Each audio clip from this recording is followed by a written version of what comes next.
good evening. Happy Friday. It's the last Friday of World Watercolor Month. If you are able to participate in this year's challenge, even if you were only able to do a couple of days, congratulations to you.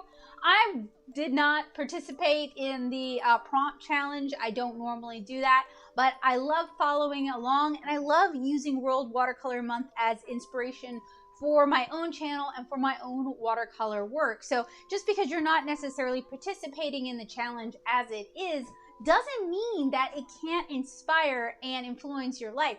And if you're not familiar with World Watercolor Month, you can head on over to the Doodle Wash blog. We're not in any way, shape, or form affiliated whatsoever. We don't even really know each other, but I think they do provide a wonderful resource, and they do a lot of watercolor supply giveaways. So if you're on a budget and you'd like to maybe win some watercolor supplies, they're a great resource to follow. And plus, their art is really good as well.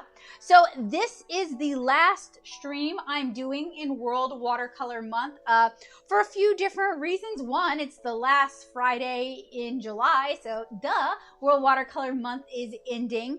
Two, we actually got the go-ahead from the people we're buying the house from. They are ready to close mid-August, so we're going to be packing things up. We're going to be moving to our forever home, and it's going to take a while to get settled in. So while I would love to be able to do streams with you guys, I don't know when we're going to be able to do that. I will try to facilitate something, but I don't like making promises that I struggle to keep. So we're just going to keep it kind of up in the air and kind of loose until I have a better idea of what's going on with that. But I am really, really, really excited about it. That is wonderful news. Hopefully you guys are having a great week, and I'd love it if you guys shared something good that happened to you this week. Let's get some positivity going. Earlier this week, Joseph and I celebrated our 1 year of marriage anniversary. It just also so happens to coincide with our 12 years of dating anniversary. So we've been together for 12 years. We've been married for 1. And to celebrate, we went to Natchitoches, Louisiana for a long weekend. And I'm planning on doing a Louisiana life vlog about all the cool stuff we did and we saw while we were there, but that's going to take a while to edit. And then not next week, but the week after, we're going on vacation with Joseph's family. So I'm going to be MIA off and on throughout most of August. So I hopefully will have enough videos for you guys, but I probably won't have too many streams for you guys. So for our final World Watercolor Month stream, I wanted to, share some of my favorite techniques with you guys. And I also wanted to answer some of your watercolor questions. I don't want to say there's no such thing as a stupid question, but in all the time that I've been teaching, I haven't really encountered too many stupid questions. There's been some bad faith questions, which is its own thing. But even if you feel like, oh man, this is something everybody else knows, ask it anyway, because often those questions that seem like they should be common knowledge aren't. Or there's an interesting nuance or an interesting take that makes answering them a lot of fun. So thank you, Tali. Tali said, congratulations. Yeah, a whole lot of exciting things are happening, and I'm ready for it. And I've also been getting more teaching offers for jobs, so I'm excited about that. So here in Louisiana, we've been kind of struggling with wearing masks and getting people vaccinated and that sort of thing. So cross your fingers for me that more people will get vaccinated and more people will find it within their hearts to wear a mask if they aren't vaccinated or if the CDC tells us to, so that those of us who do work in these sort of gig economy, like musicians and artists and teachers, that we don't get shut down all over again. So I'm going to start out by sharing some of my favorite watercolor techniques with you guys, but I also wanted to share something I'm working on, which is taking all week, and something I finished last week. So I'll show you guys what I'm working on first. It's kind of a larger illustration. The camera is not doing it any justice, which is a shame. But it's Kara and her family and Tanner heading out to go camping in the woods when Kara was younger. A lot of greens, A lot of paint has made it onto the paper. I've already spent 3 or 4 days painting this, and I'm just now finally getting to the people. And I am super duper excited at the thought of having a larger studio, because for me to stream with you guys tonight, it meant I had to take everything I had set up for painting off the table and find somewhere else to put it, which is mostly the floor. So looking forward to more desk space, more organizational space, and having things within reach. I'm going to go grab the piece that I finished recently, and I'll be right back.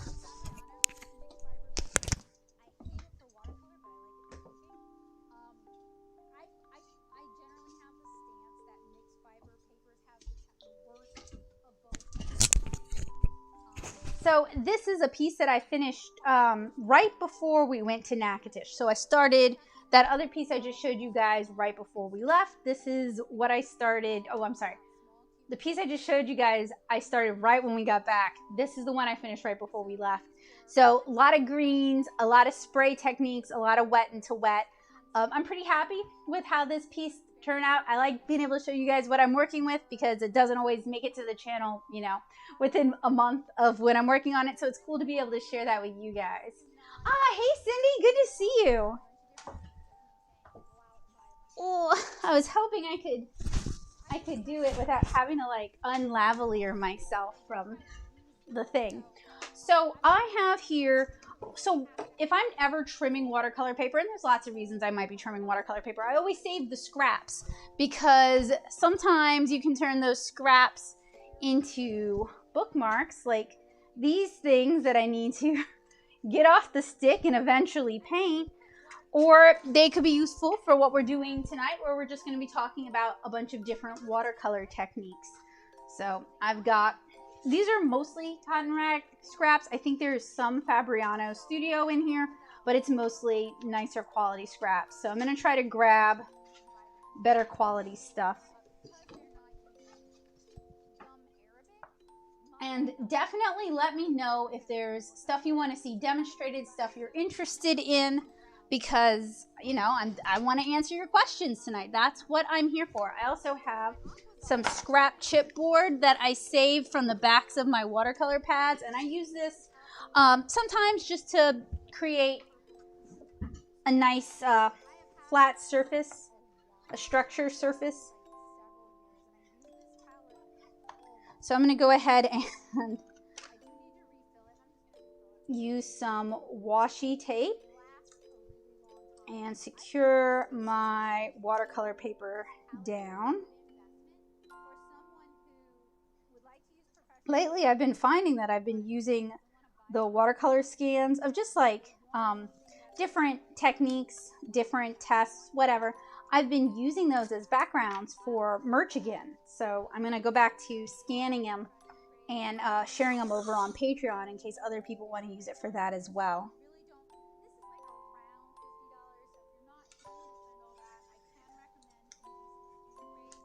So the technique I was the most excited to share with you guys today is kind of my technique for painting foliage.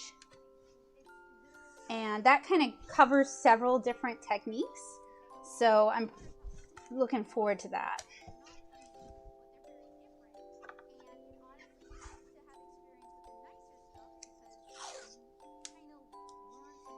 And hopefully the dry times won't be atrocious tonight.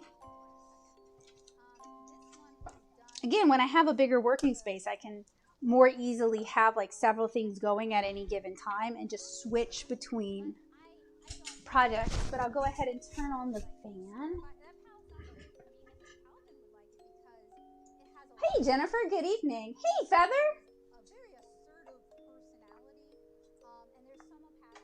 And I'm having a smoothie for dinner tonight. So if you see me like randomly sucking on a smoothie, that's my dinner. So, unless otherwise asked, I want to focus tonight on a limited color palette. This is a 12 color palette. You guys have seen me use this in the past. This is the Vinci mixing palette. I think last week or the week before, I refilled some of the colors. I'm going to activate it with a spritz of just plain regular old water. Thank you, Jennifer. It's a very summery shirt. It's got like different drinks on it. I bought it for Joseph, but he wasn't digging it, so I was like, I'll keep it for myself. And this plastic palette should be clean, but it's been a while since I last washed it, so I'm just gonna remove any extra dust out of it.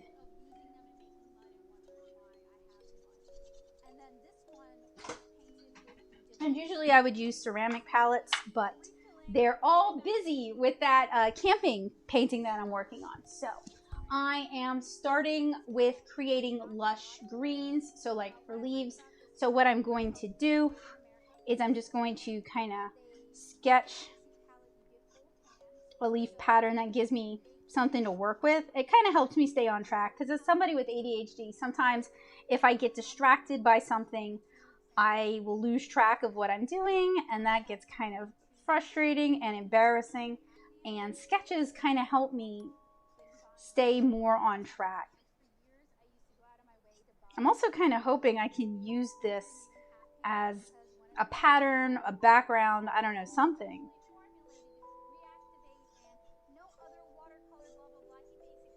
Because I'm back in that stage where I want to create digital assets. This isn't quite big enough to be washi tape. Like if I wanted to do washi, it would actually be narrower, and this long, narrow piece. And that would be kind of cool to do too.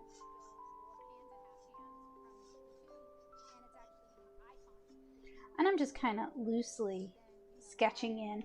Like one thing I've noticed is that leaves are not necessarily this perfect uniform shape, and I like how they look better when I have some that are wider, some that are thinner, some of them that have this like weird taper point.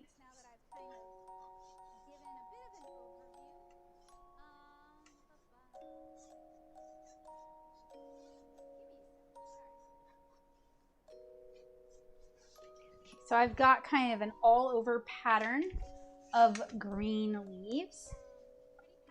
Oh, you guys can't see it like at all. That is annoying. Okay. I will then take pictures and share them to Twitter after as well. And hopefully that'll kind of mitigate. I don't know why the camera can't pick that up.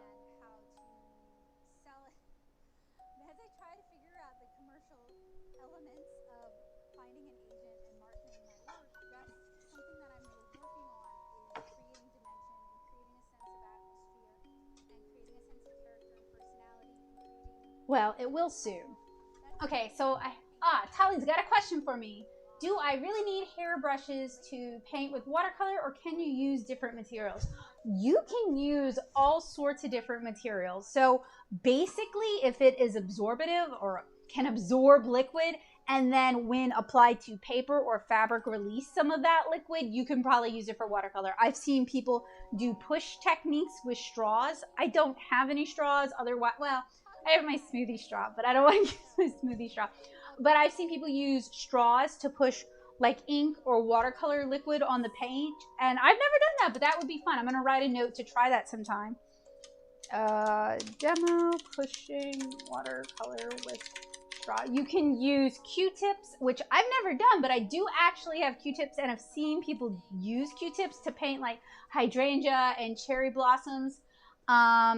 You could use a foam stamper, probably, to stamp like a pattern. You could use like fabric soaked in watercolor and then crinkle it up and put it on the page. And we can actually, once I get this going, we can actually demonstrate some other watercolor techniques that I know about. Aw, thank you so much, Cindy. Cindy said, I fell in love with that piece the moment you posted it. I love it. And you're glad to be back. I'm glad you're back too. So yeah, you don't have to use hair brushes necessarily. I need to get a dropper actually, because this is going to be more challenging to control. I mean, you could even, and maybe we can play with this later on, you could even maybe spritz, let me adjust the exposure because it's blowing everything out.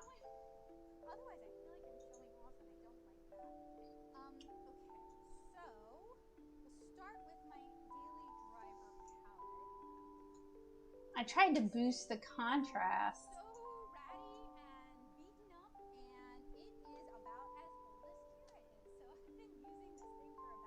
Sorry, I'm like judging it based on this for when I see it show up.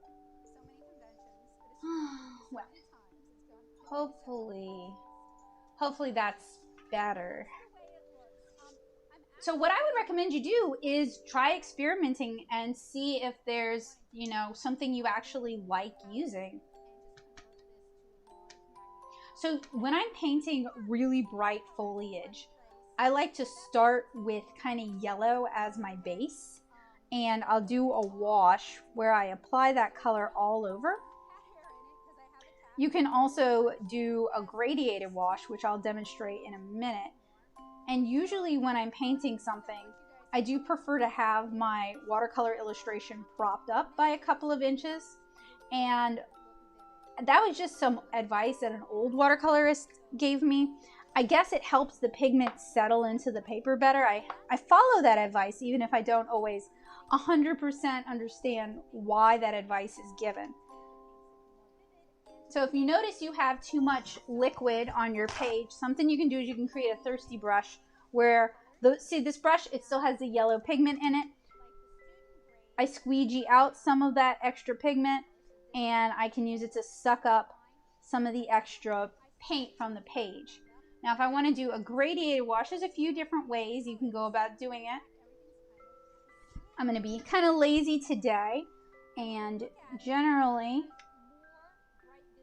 you kind of start at the top and work your way down, and you see as we go it becomes a little less saturated.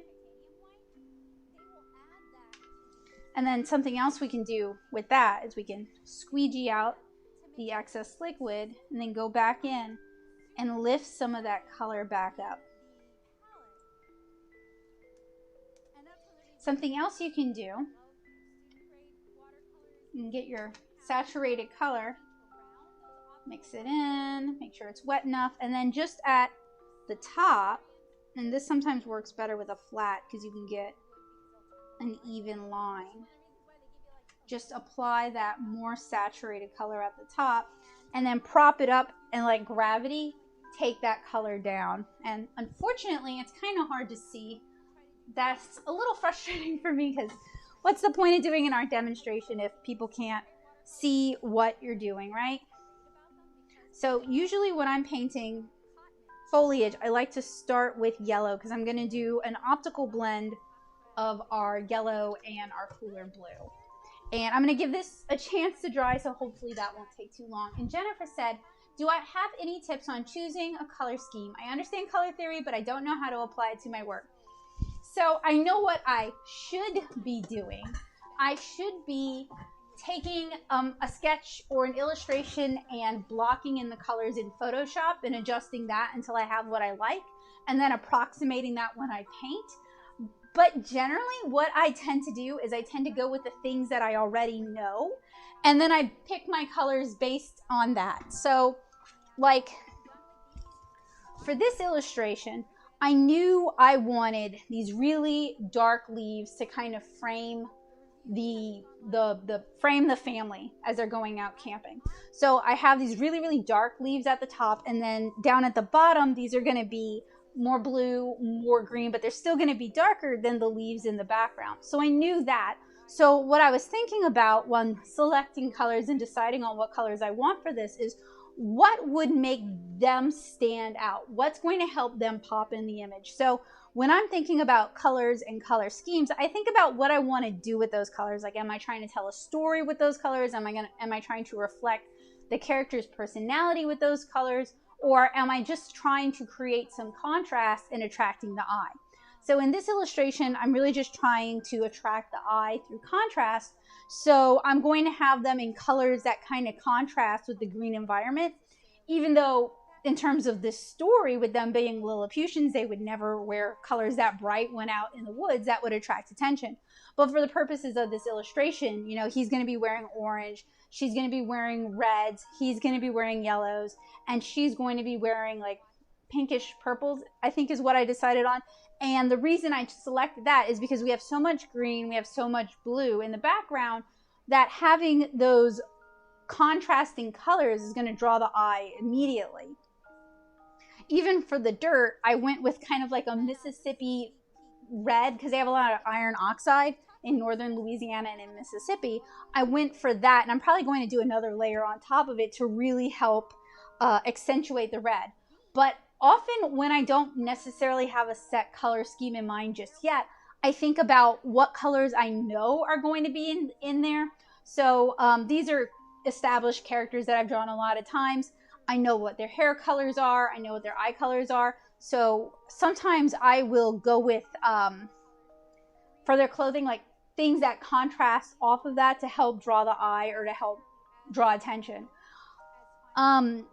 Sometimes conversely, if it's like just a character standing in front of whatever, nothing super important, I'll start with what I don't know and pick a color for that, and then adjust the color scheme around that, change the tones a little bit to kind of suit that the unknown color. So it kind of depends on what I'm going for. And you know, there's also been times where I've put the color down on the paper and I didn't like it, and I'll either like slather a bunch of water on it and then pick it up using some paper towels to repaint it, or I'll paint other colors on top of it to kind of adjust the color.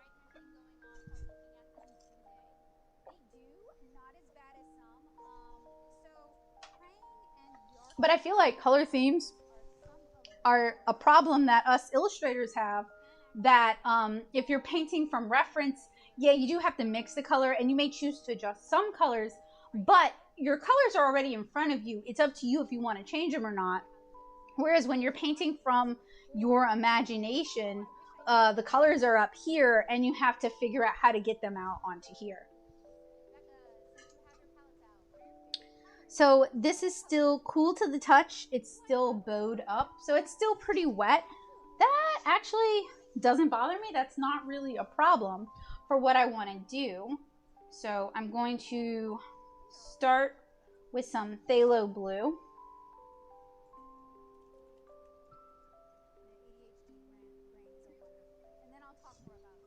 And what I'm going to do next is, there's a few different ways I can go about it. Sometimes I like to do a splatter technique and then block in the leaves. Sometimes I would do the phthalo blue all over the whole thing, and then we've already started establishing that optical blending. So it kind of depends on where I'm going with my illustration. But I think what I'll do is, I think I'm going to use it to start blocking in the leaves.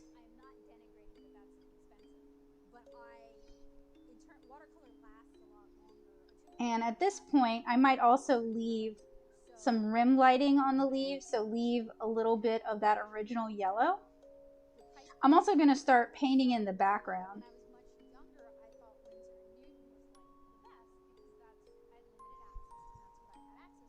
So hopefully you can start to see it. I'm leaving a little bit of a rim. And I might switch to a smaller brush just because this one wants to drip water all over the place.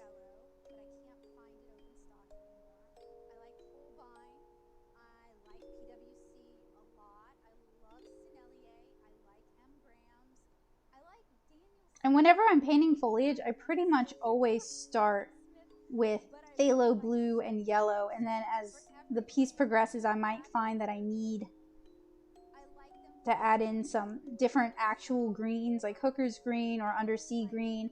I also like to start introducing indigo as it progresses, since that's like a really dark blue, and that can be great for like creating a lot of depth and a lot of shadow.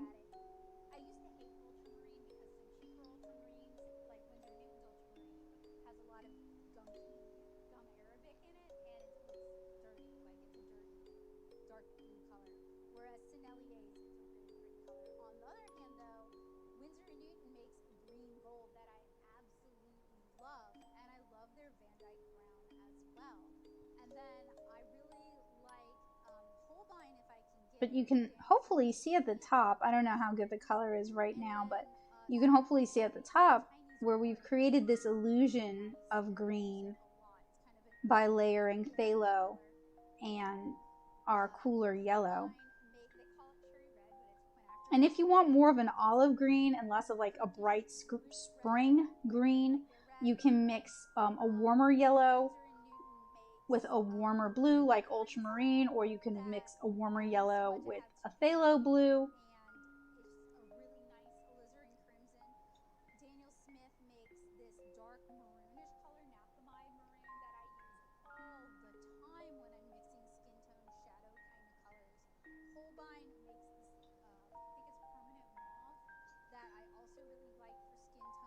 And I see y'all talking in the chat. I'll check on that in a minute when I'm waiting for this to dry. Fortunately, it's not as wet as it has been. There was a period of time where it was raining every day, all day for like 3 or 4 weeks because there were a bunch of hurricanes out in the Gulf of Mexico. And fortunately, it's dried up some, but I'm working with a lot of water right now.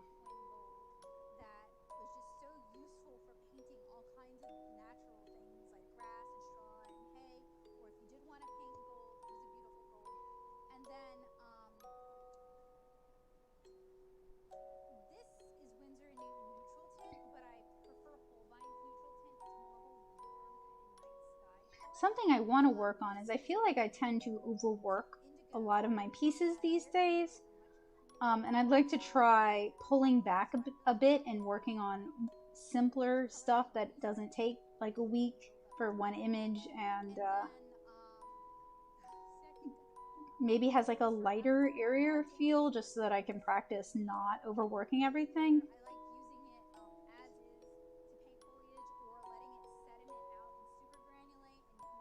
I mean, I don't know about y'all, what's going on with y'all necessarily, but like I've been trying to find an agent to rep either my comics or my illustration or both for a while, and I'm not having any luck, and it's pretty frustrating. So I guess I feel like, okay, I'm gonna like throw my all into these watercolor illustrations and maybe it'll impress somebody, but I feel like it's kind of getting kind of heavy-handed and not like as fresh and airy as what I think they're probably looking for. So I think it would be just like a good exercise in general to try pulling away from that for a while.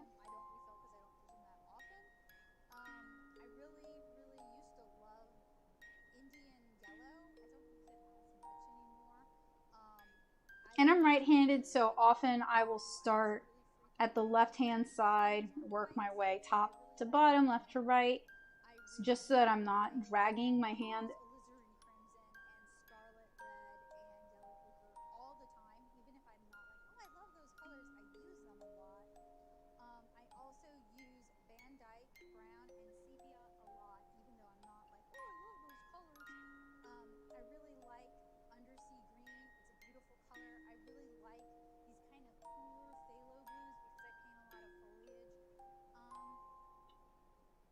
But one of the things I love about this technique, even with this, because this was a really soft, very light pastel blend of colors, is you get this really vibrant, light spring green tone. And it just feels really fresh and like verdant, like something living and green. I try to, when 2 leaves overlap, I try to paint the shadow that the leaf on top would cast.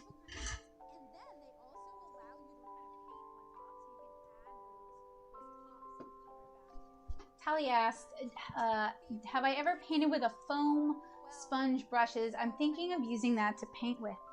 I haven't, but a manga that I really like, Blue Period, he tries doing that in order to get like a really even gradient, and I thought that was like a neat technique.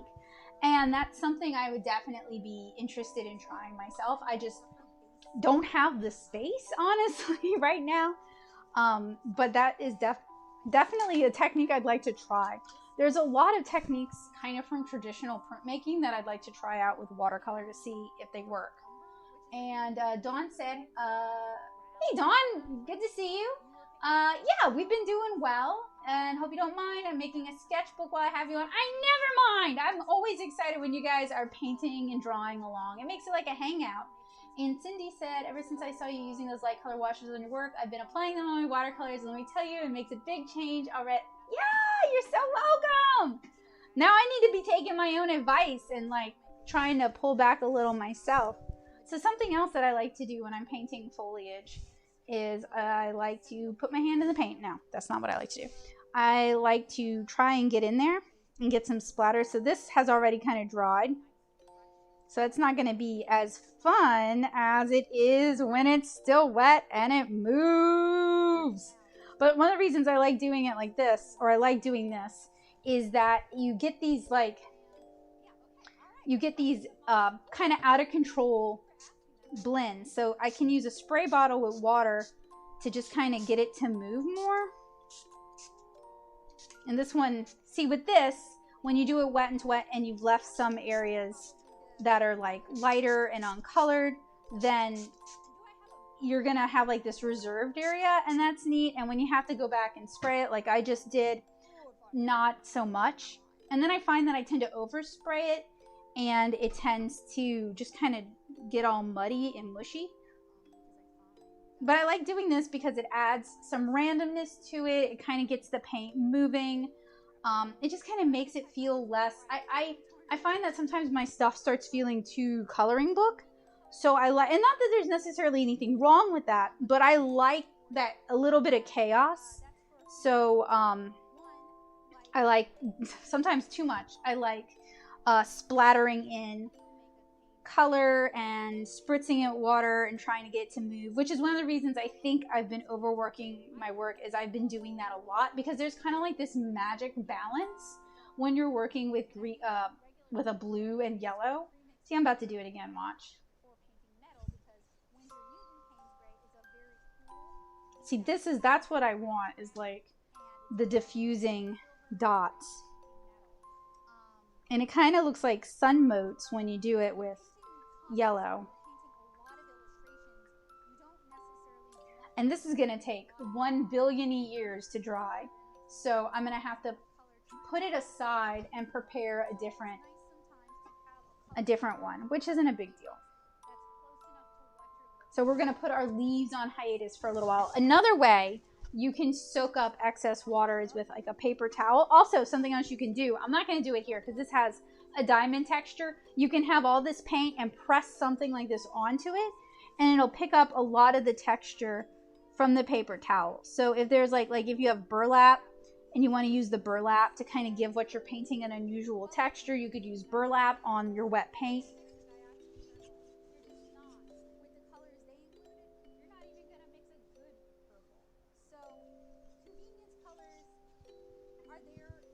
Oh, hey Bugsy, good to see you. Yeah, July moved fast this year. The manga's name is Blue Period. I'll type, yes, Bugsy's got it. All right, I'm going to put this aside because it's going to take a while to dry.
And while that's drying, I'm gonna go ahead and prep another one.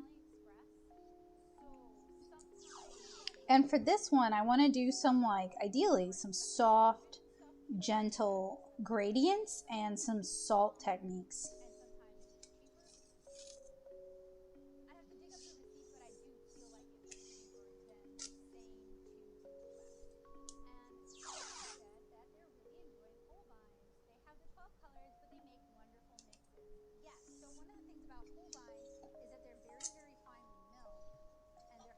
I'm not super duper digging this Art Snacks washi tape, but I have it, so I want to use it.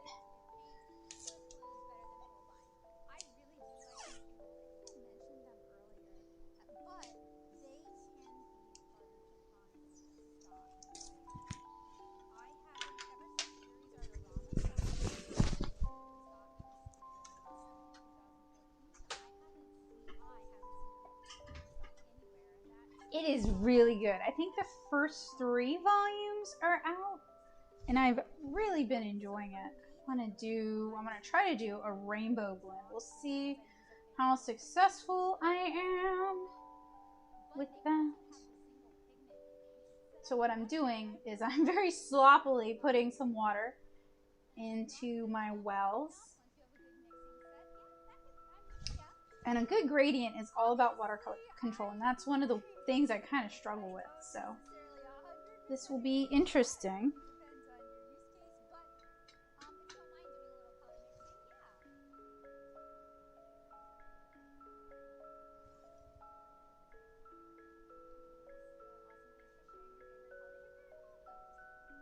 Quite possibly prone to failure, but we'll see.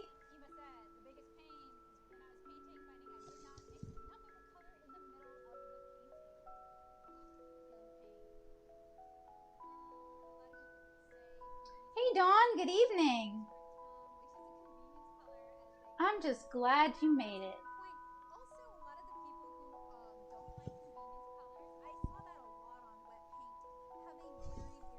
So I'm trying to select colors that I know should blend into each other all right.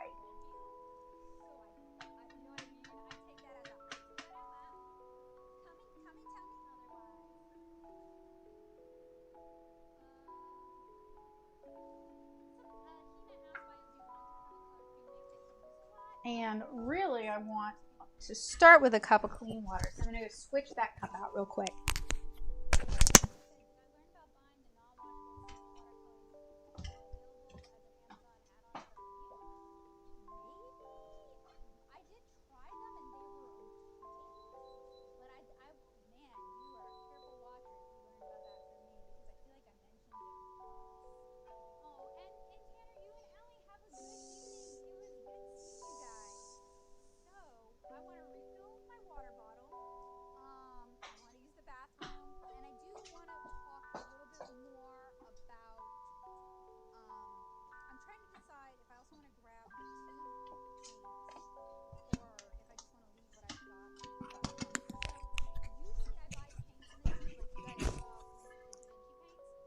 And I'm going to want to start from the top and go to the bottom. So I'm going to prop it up, like gravity, help me out here.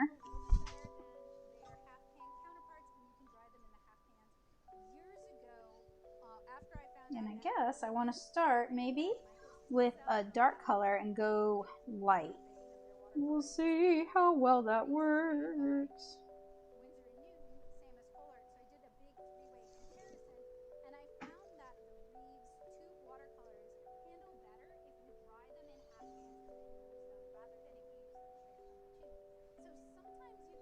So we've got our blends.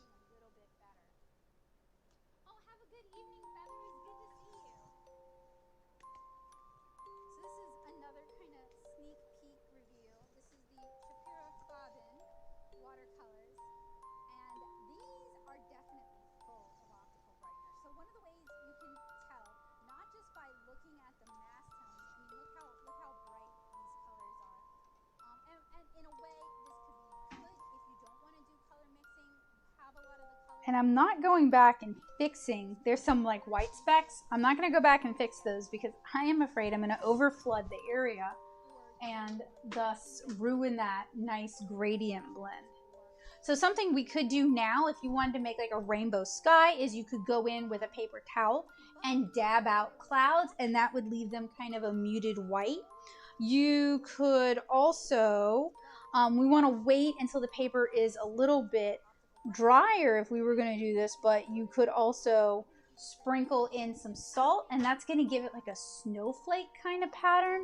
And do a little bit of water control down here at the bottom. But what I want to do with this is I want to let it dry, and then I want to do another layer of rainbow on top of it so we can get slightly more saturated colors. Hey Hema, good evening. So Talia asked, when painting 7-inch Cara, what size board do you paint on? So I paint on 11 by 14-inch Montball watercolor paper. And then the Gator boards that I have my watercolor paper stretched on are like, so you can buy a full sheet of Gator board at 22 by 16, I believe. No, that doesn't sound right. Might be 22 by 24. That does sound right. So basically I just cut it in half horizontally to get, you know, two slightly larger than 11 by 14 boards.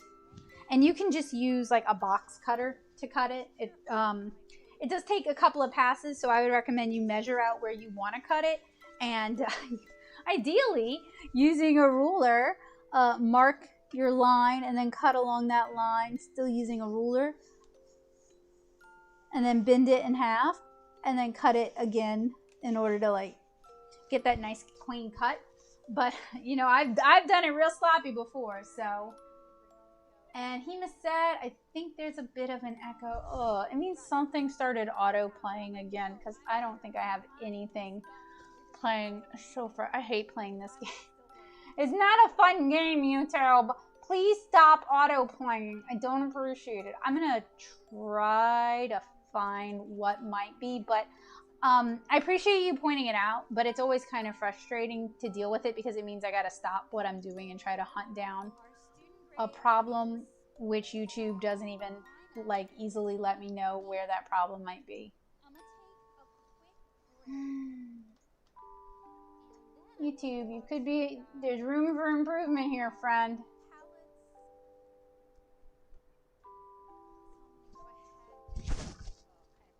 But I don't mean to sound ungrateful. I appreciate you telling me. It's just more like I wish YouTube could make it easier for me.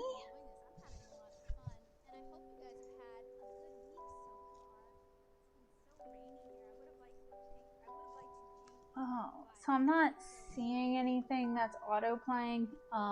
Earlier this evening, Joseph tried to get it set up so that it could dual stream on like Facebook and some other platforms. He might have turned something on that I'm not aware of, but I don't necessarily want to like slow down the stream to find it. So I'm sorry. They are such a pain. I think because it's especially for those of us with ADHD, like it's like, okay, stop what you're doing, hunt down the problem. Maybe you find the problem, maybe you don't find the problem, and then you got to get back into your train of thought. It is definitely a frustration. And it's important because, I mean, that echo is annoying. So I'm mixing all my rainbow colors a little bit darker. This is already really cute and very pastel. But I want to try something a little...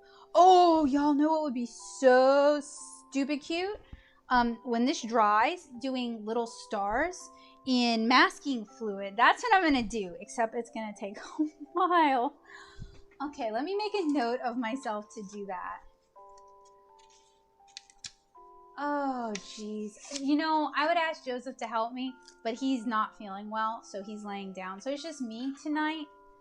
So, I'm sorry. I know, it sucks. Is anybody else having that problem?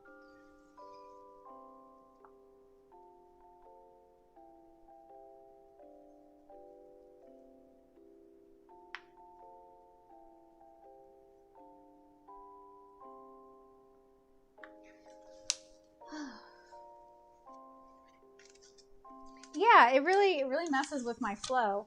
And some people, it's not a problem for them. They can get like back into it. It's always so much harder for me to get back in the flow once it's broken. Okay, so this needs to dry before I can do. So if you want to apply masking fluid to something, you need to make sure your paper is fully dry before you apply masking fluid to it, because otherwise it might permanently fuse to your watercolor paper. So I'm gonna set this aside. I'm gonna check on the leaves that I was doing and see if those have finished drying at least.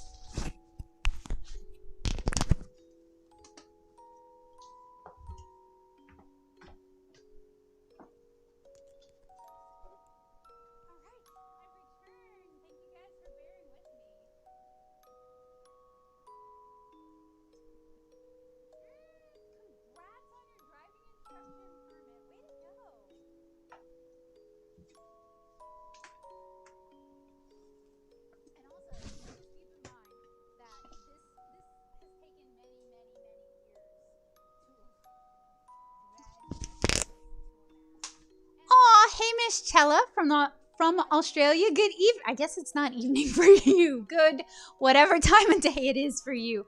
I'm gonna go switch my wash cup out with some clean water, and I'll be right back.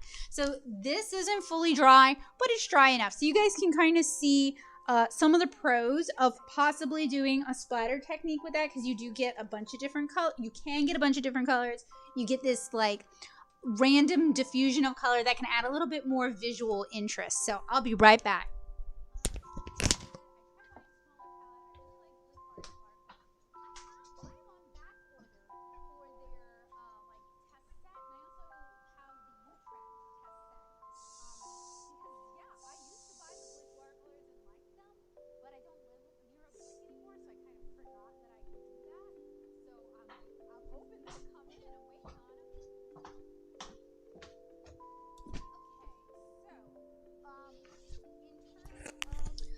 But while I'm thinking about it, while this is drying, I'm going to set that aside real quick, because I also want to get us set up to do some negative painting with some very cute clover. So this can dry a little bit more while I get that set up. And then we'll have covered like some of my favorite techniques that I use all the time. All right, so here's a smaller piece. Oh, lunchtime. Heck yeah, it's about dinner time here. Almost a little later than dinner time, really. Like almost 9 o'clock where I'm at. And Cindy said, I still have that fear of too much spending paint. I love those big washes. So the cool thing about those kind of loose washes is they honestly use so little paint.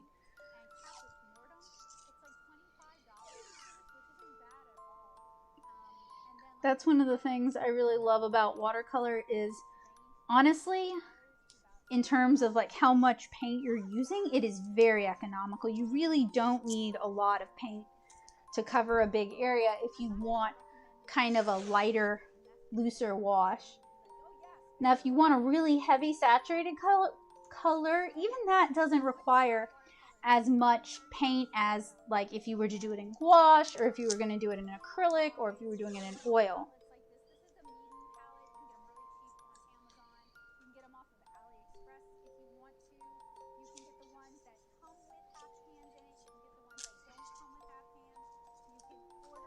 And he said, the sits down to draw. Oh, I forgot the water bottle. Gets it and sits down again. Wait, I need to use the bath. That's me with streams. So usually I'll start setting up for the stream about 45 minutes before the stream starts. Even if I don't have like that much stuff to set up, I'll still try to get started early so that I'm ready when we're actually streaming. I'm going to do clover for this one. I'm just going to sketch them because I want clovers of different sizes, and I think doing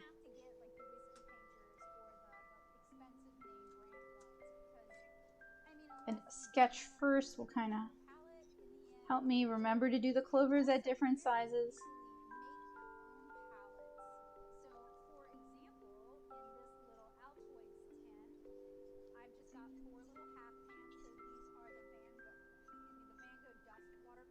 And maybe I can use these as like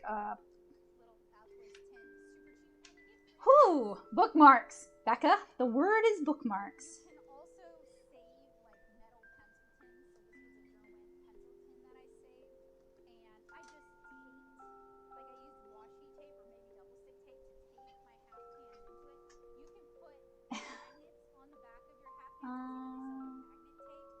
Oh no, Cindy, you are totally fine.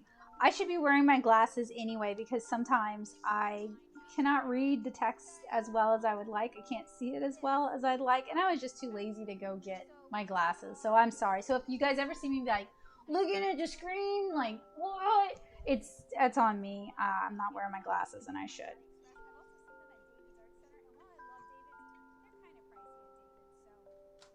Yes, I agree. A paint in the arms, that's for sure.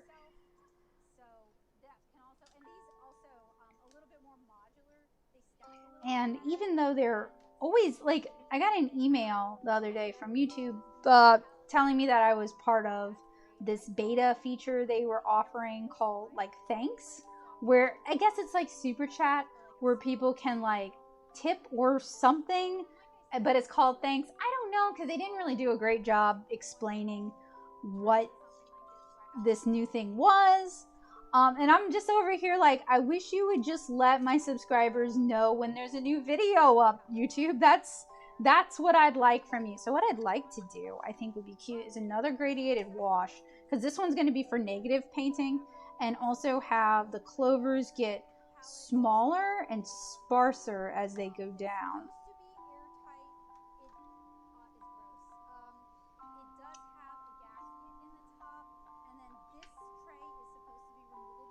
You can tell I miss keeping like I haven't been keeping a traditional sketchbook in a while. I don't know. I just, the way I make art changes every few years, and I'm good with that, you know, like keeping it flexible. I don't really stress out about like, oh, it doesn't look like so and so's sketchbook, because you know, we're all individuals, and sometimes you need to do things your own way. But sometimes I do wish I kept like a mixed media sketchbook or something. But then I get all up in my head where like if it's like in a mixed media book, right? Every drawing has to be great. And not every drawing has to be great. Or every drawing has to be an illustration. And not every, you know, like getting too much in my own head and like stopping myself from actually having fun. And just like sometimes just doing a repetitive pattern is really fun.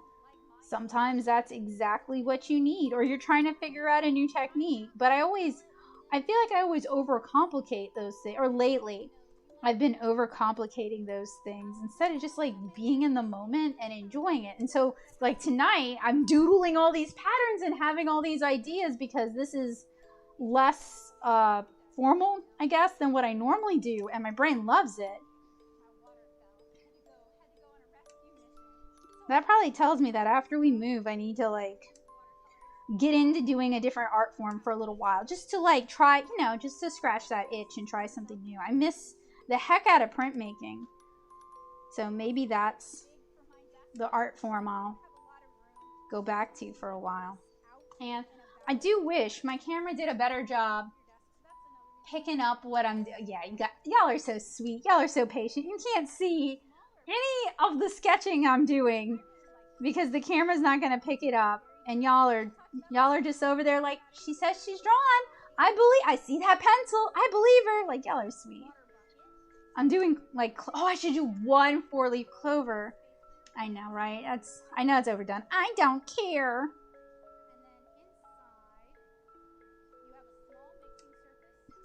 It'll be a smaller one because a big one would be obvious. It's still going to be obvious. I don't care. I'm having fun. This is fun.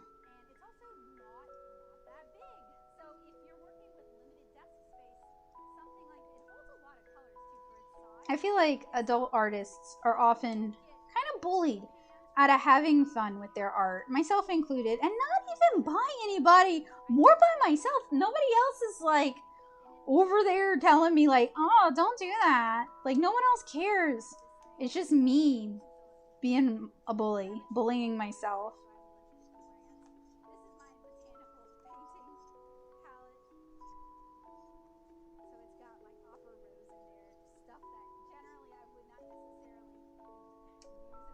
I do apologize that it's not that. See, that's actually why I usually will draw on streams with the like a brown terracotta color pencil, because the camera doesn't want to pick up graphite. It doesn't want to pick up my pink pencils.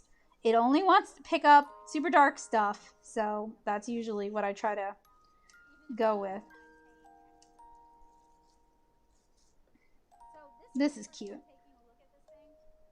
I miss doing like cute, simple stuff. What is wrong with me? I need to be doing that again for a while.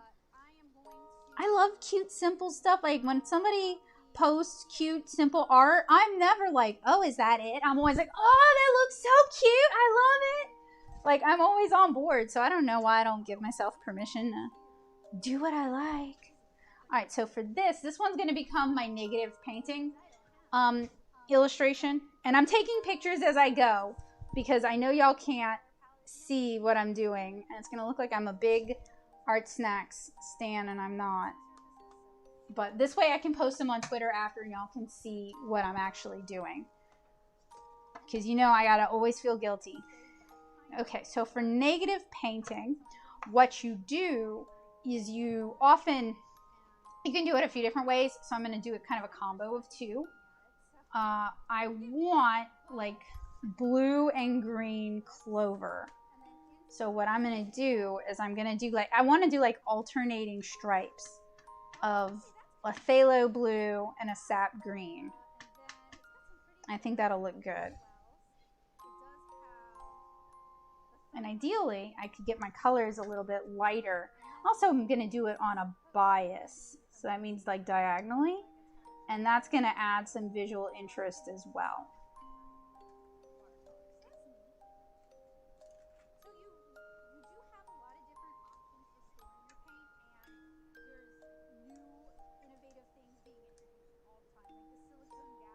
I should have gone darker, so that's what I'm going to do. I'm going to add a little.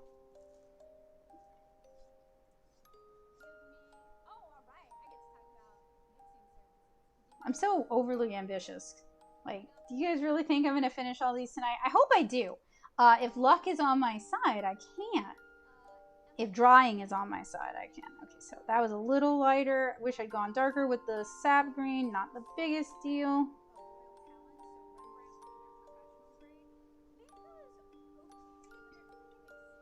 Let's go lighter with the sap green. So basically, what we're then going to do is we're going to end up painting the background and painting around our clover.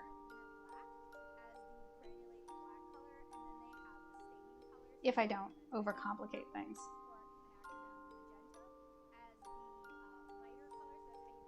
Gonna go in again. Probably goof things a little bit. That's kind of okay. Because I want to get some darker color. At least not the top. Do the same for the sap green. But even if I seem like I'm like stressed out or stressing y'all out or something, I find painting to be so relaxing. So parts of it have dried and parts of it have not, which is a little like, come on. Come on. So I'll steal some of my blue from my rainbow. Oh, it's darker than I remembered.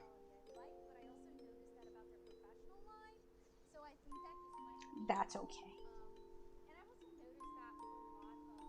Cheaper paper towels. So I ran out of Viva, and cheaper paper towels just really do not have the absorption power that Viva does. Oh, y'all are so sweet. Give me a sec. I'm gonna go back in and using a thirsty brush, so I'm dabbing off some excess water. I'm just kind of going back in, lightening it up just a little bit. There we go. All right. Okay. I'm gonna let that dry because I tend to overcomplicate everything a little much.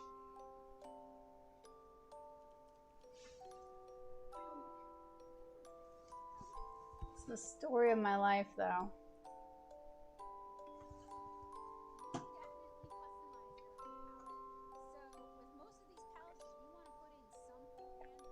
Oh, I'm I'm glad. Yeah, like the magic reveal. It's like, oh, she was drawing. Good for her.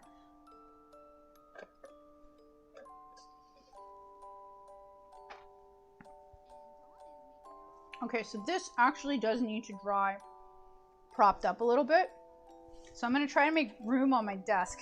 Don't have room anywhere else. And that rainbow. That rainbow's looking good, y'all. The rainbow's coming along. Okay, so we're back on foliage. I should probably clean my water cup out, but since I'm painting foliage anyway, I'm not really concerned about that. And these might become bookmarks. They would make cute bookmarks. I'm probably going to offer them as scans and then have them up on my Patreon. And also, words are hard. Also offer them as either bookmarks or like a bookmark printable or something like that. So what I want to do is I want to paint the leaves a green, and I'm going to mix my blue and my yellow. Oh no, I'm going to do yellow instead. That's what I'm going to do. And then I'm going to go in after and paint the background with that darker blue. And do another layer of blue on the leaves if they need them.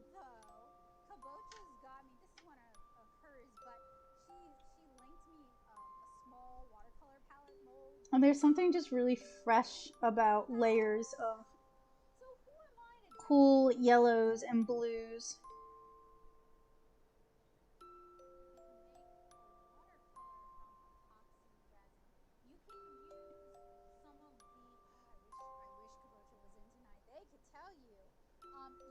And even though it doesn't really look like it, you'll be able to see those kind of randomized colors that I did earlier. You'll be able to see those through this.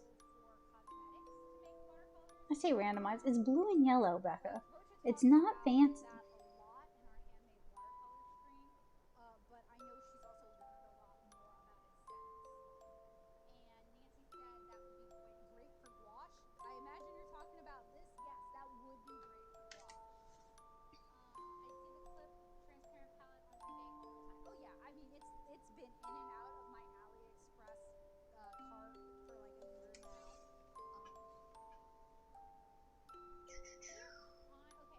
Holly said, when painting on Gatorboard, has it cut you while painting? You know, it's never cut it because it's cut plastic. It's never cut me, but I mean, like, I've given myself like a paper cut, but with plastic before. That took some doing. Like, that was me not even, I was like packing or something. Like, I wasn't even painting. When I used to sit on the floor and paint for hours, it would start to kind of dig into my leg a little bit, but like no more than if I were using a wooden board, that would do that, you know? So I can't say I have any like sustained injuries from using Gatorboard. I also prefer it over, say, wood because it's way lighter. It's just easier to manipulate. Like, I know some people will stretch them on those wooden drawing boards or wooden lap boards, and I used to do that too. But Gatorboard is really cheap. It's really light. It's not going to absorb the water. So you see how this is kind of bowed up? It's because it's cardboard underneath. So once I soak all the way through my watercolor paper, it starts soaking into my the support I'm using, and that's not gonna happen with Gatorboard. So it's always gonna remain like flat and taut. And I mean, if you don't want to pay for it, just go out after an election and ask people that you can have their old political signs. Sometimes it helps if you tell them you're an illustrator and you need them for watercolor. Because sometimes people are like, why do you need this sign? Why? Or at least in my neck of the woods. They can be a little suspicious, and then they find out you're an illustrator, and it's like, oh, okay.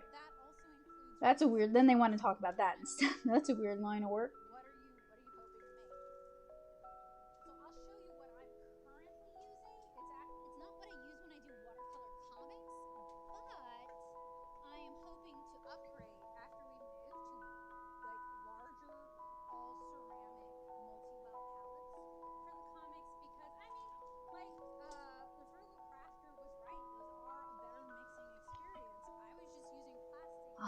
feels so bad because let me adjust the camera.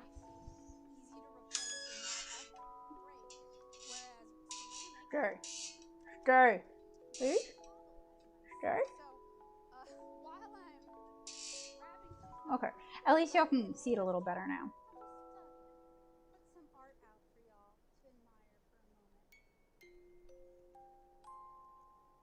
So I'm still leaving that little rim. And it just has like kind of an ethereal and delicate effect that I feel like my regular art does have a tendency to lose, unfortunately. So that's something I want to like work on bringing back in.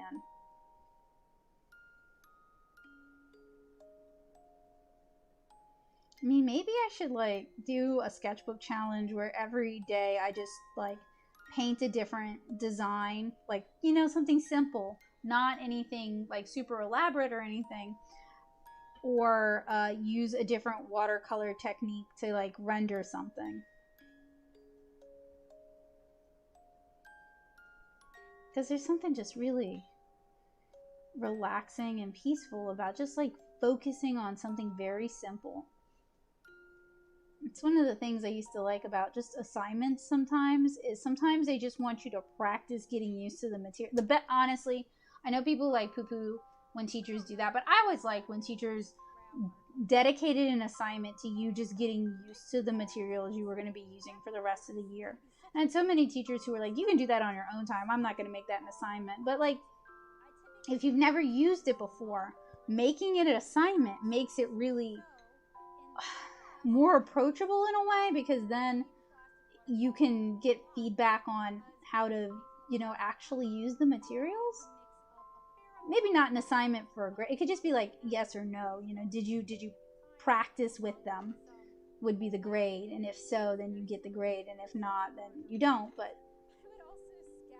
sometimes just getting to spend time with the materials and use them, and a lot of people, they don't want to waste them, but you're never going to get good at something if you don't use it. And sometimes you can think of it like an investment where you're investing in your own artistic ability by spending some of those materials, spending some of that money to learn how to use them, because you're going to paint more illustrations that are successful if you invest that time ahead of time. And plus, it's just relaxing.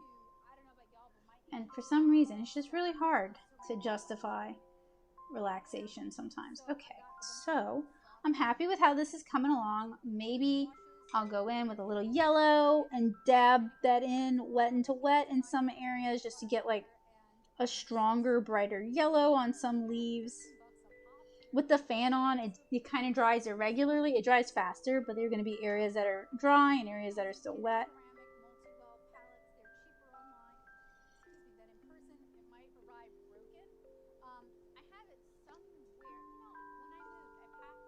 But like, even though I'm playing around, I don't feel like this is a waste. Like, I'm enjoying myself.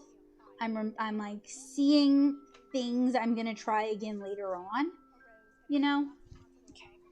Yeah. They look like lemons, and I love it. I'm here for the lemony leaves.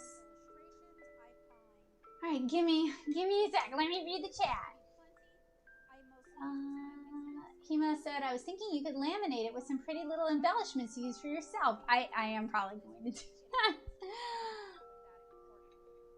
Whoa, chat, don't.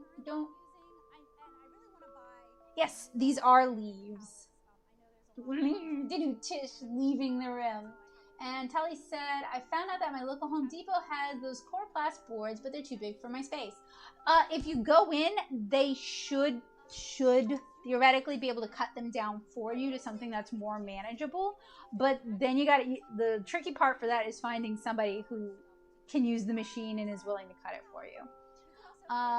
Let's see. Terrell said swag. Hema said, yeah, that's a good thing, I think. Tally said, I did try the cardboard with aluminum foil, but I remember the aluminum foil rips easily. Yup. Cindy said, this reminds me of the time I watched a YouTuber mix a green and purple to get a muted kind of blue.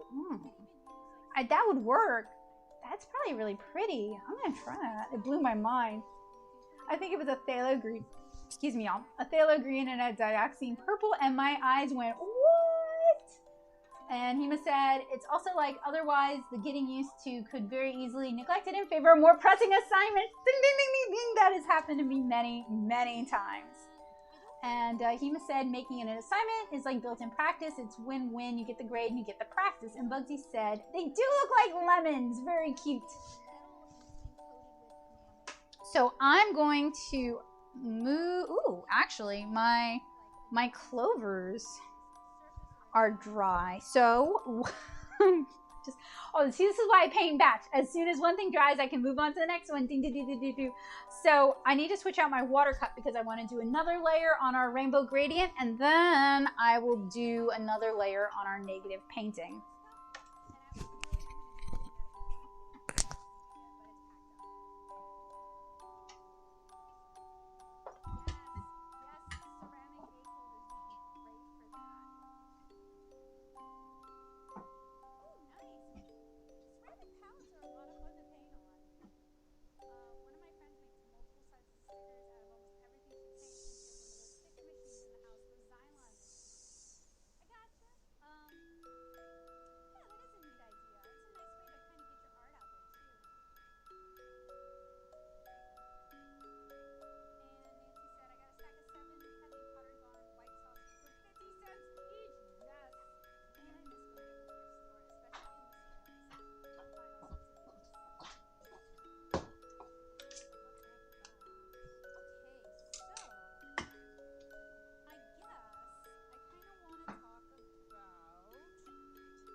All right, so this is dry, yay.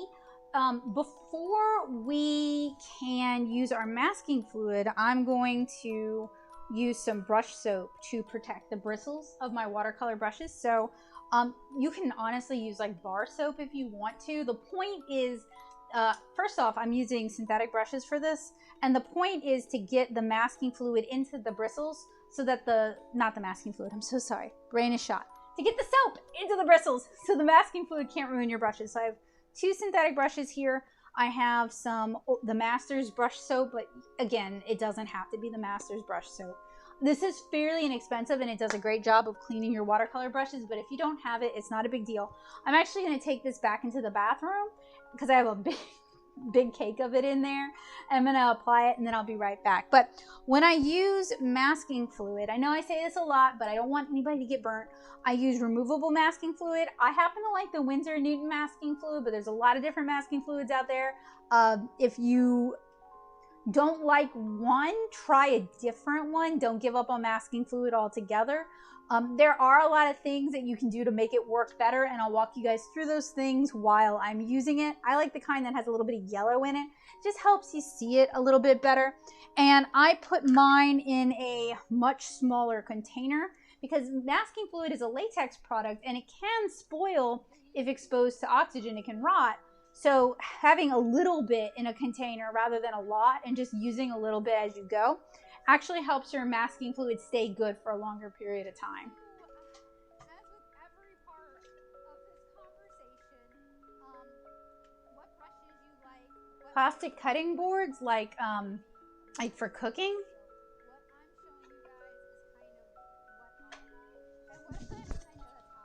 I mean, if they were thin cutting boards, you could, but if they're like this thick, they're going to be heavy, they're going to be bulky. You're not necessarily going to be able to use the binder and the bulldog clips if that's something you did want to do.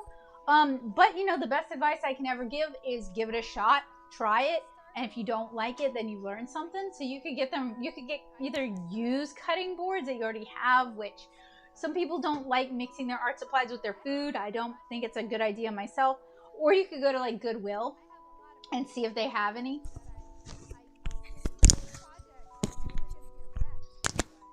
And I'm not making judgy faces. Those are my I'm thinking face. Sorry. This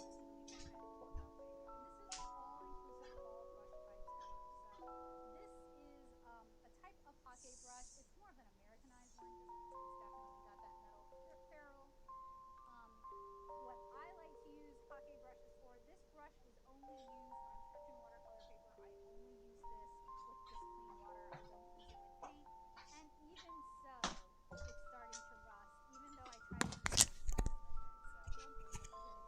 thinking about it, doing a class where we make watercolor bookmarks could be very easy, inexpensive, and something that could be done reasonably in an hour and a half.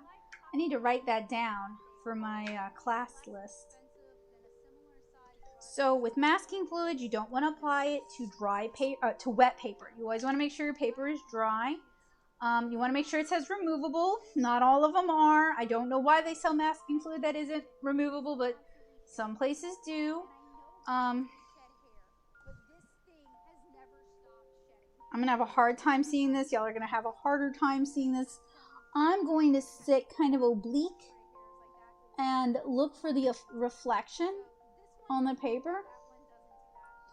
You want to let your masking fluid dry fully before you paint on top of it, and you also want to let your whatever paint you put on your masking fluid dry before you try to remove it.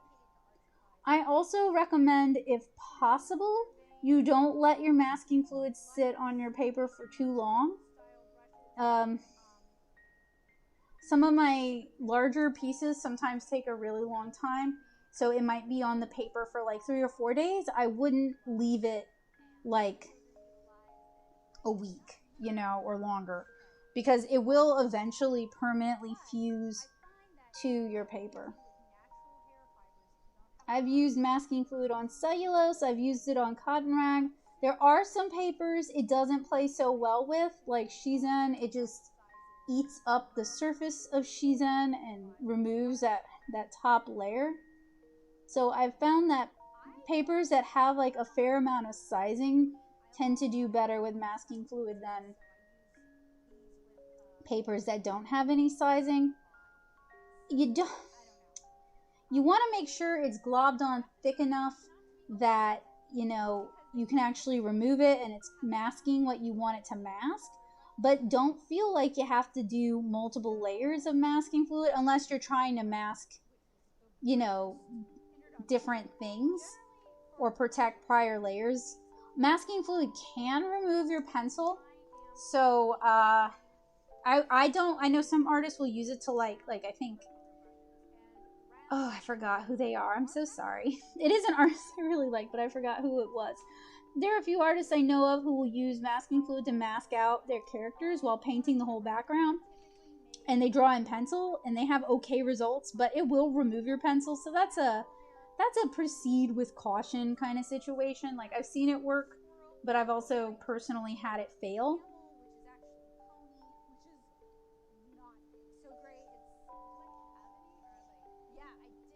Don't buy, if you've never used it, don't buy the big old bottle that Winsor & Newton sells, because, I mean, you might not like that brand, and it's probably going to spoil before you finish using it. And some people can use their fingers to remove masking fluid. I have no luck with that. I have really dry hands, so I use masking fluid pickups. They're really inexpensive. They're also known as rubber cement pickups. You can even get them at Dollar Tree. So I have had really good results with that.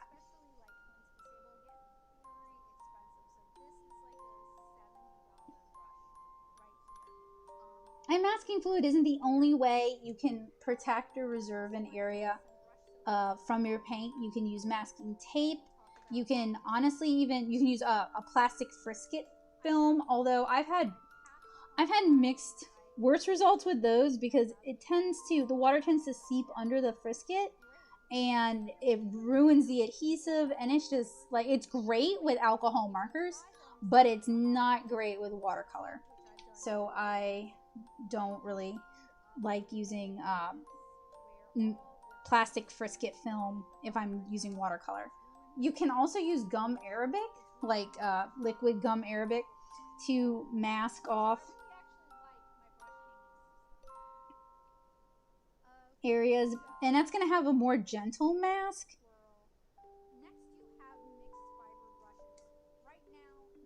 I like how I did all these stars going in one direction, and then I was like, no, they're going to go in different directions. Yeah. Now I have to do them going in random directions, otherwise it's going to look like a mistake. That's the trick with art. You want it to look like it was a decision you made, like something you wanted. Even when it's a mistake or you weren't paying enough attention or whatever, you always want it to try and look intentional.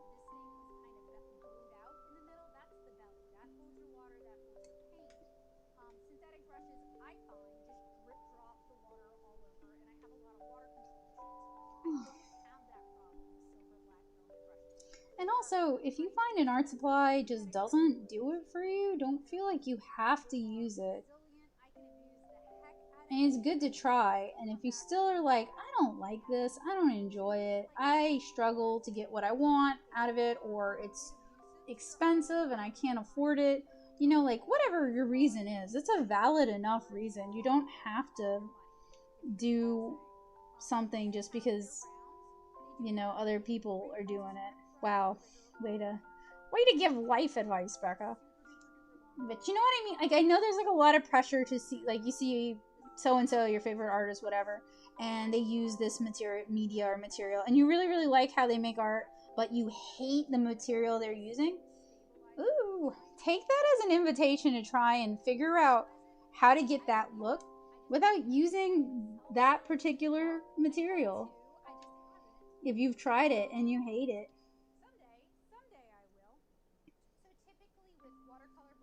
Okay, I'm about to switch to my smaller brush, and I'm gonna go clean this one out. That's another masking fluid trick / tip, is to clean your brush as soon as you're done. Don't let the masking fluid dry in it, because once it dries in it, you might not ever rescue that brush. That brush might be gone in the garbage, not even fit for masking fluid. And some people say only ever use, like, if you have a brush you use for masking fluid, only ever use it for masking fluid. I mean, you could. I use synthetic brushes for masking fluid, and I've always been able to get all the masking fluid out of it. So that isn't such a problem for me. But I also don't use like nice expensive brushes with masking fluid. Okay, that's the first layer. Y'all can't see any of it there. You can kind of see it. I'm so sorry. I need to refill my cup and wash my first brush. Wow. YouTube just let me know that I'm streaming an hour and a half later. Thanks, friend. Okay, I'm going to wash my brush and be back, and then I'll read the chat.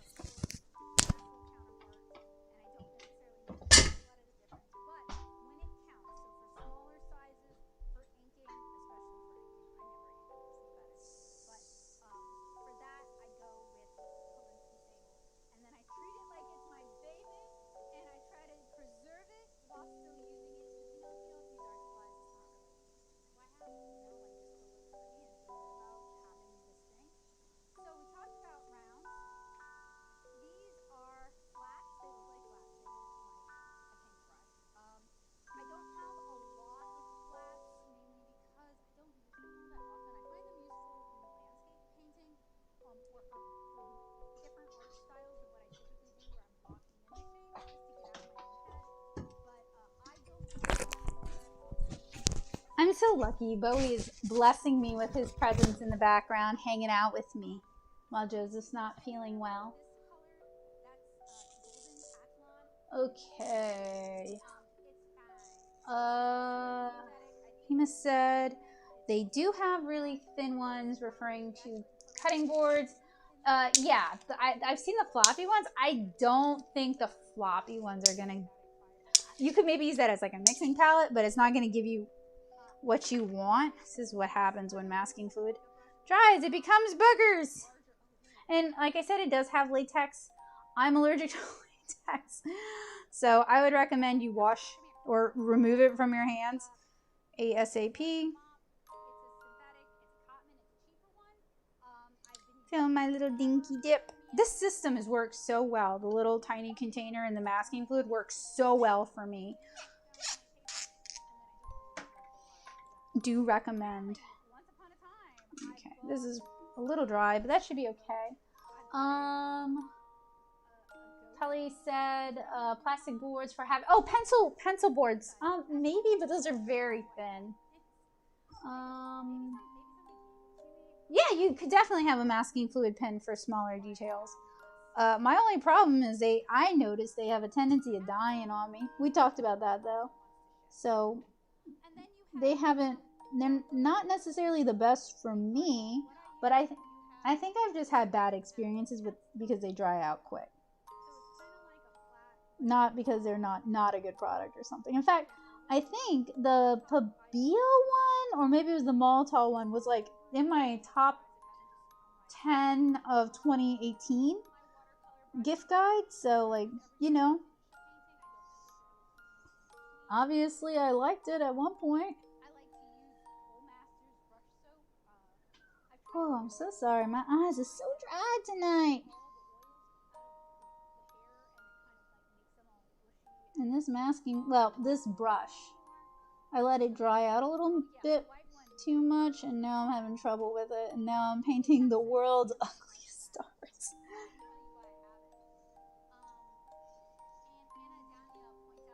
The worst stars.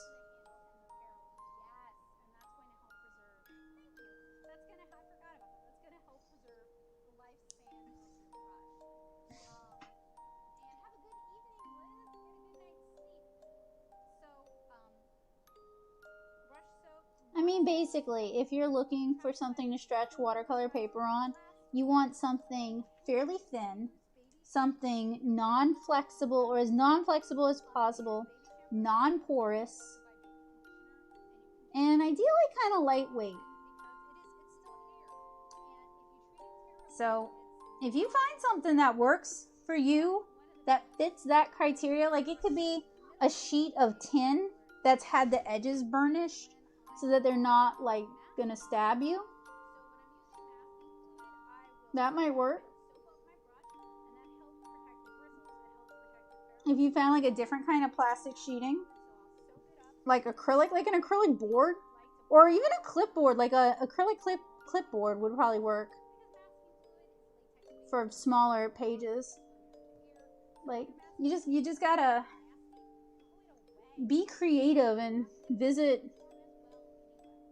home goods stores and stuff, or ask the people at Home Depot to cut it down for you, because there should be somebody there who can do that. It's whether or not they actually feel like doing it is sometimes the hang up. And if you ask really nice, they probably will.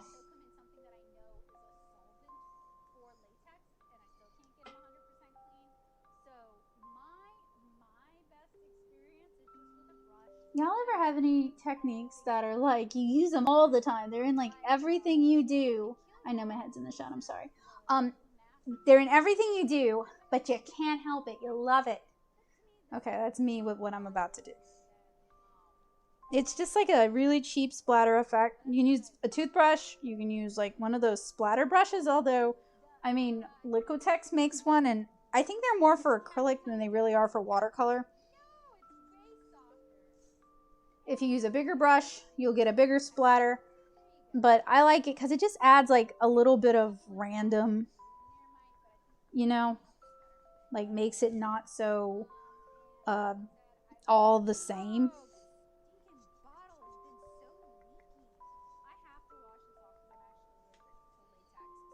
Kind of gives it like a little bit of a sparkle kind of look to it. It's going to be cute. It's going to be very, very cute. So that needs to dry fully before I can put watercolor on it. I'm going to remove the masking fluid from the threads of my thing. Not because it'll permanently seal it, because it won't, but just because it makes it impossible to shut. Positive vibes for Joseph. Being under the weather is not fun. Thank you. I'll tell him that you guys missed him.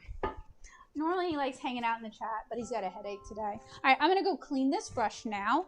Put this aside so it can dry, and then we'll work on our clover.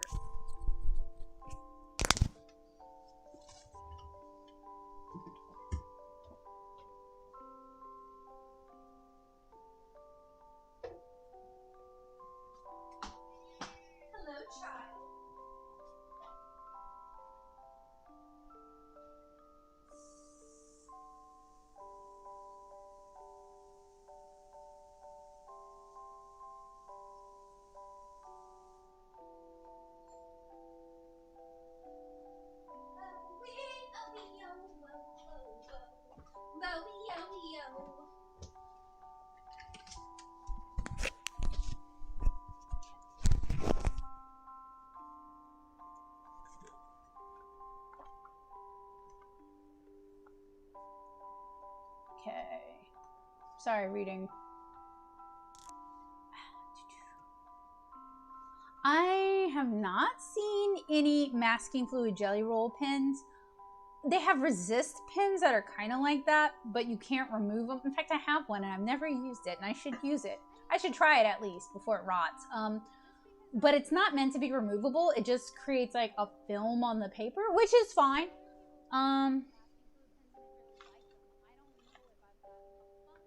Tally says, it's hard finding a good board to support my paper because I want to paint on both sides of my paper. If you want to paint on both sides of your paper, then you need a paper that can take that.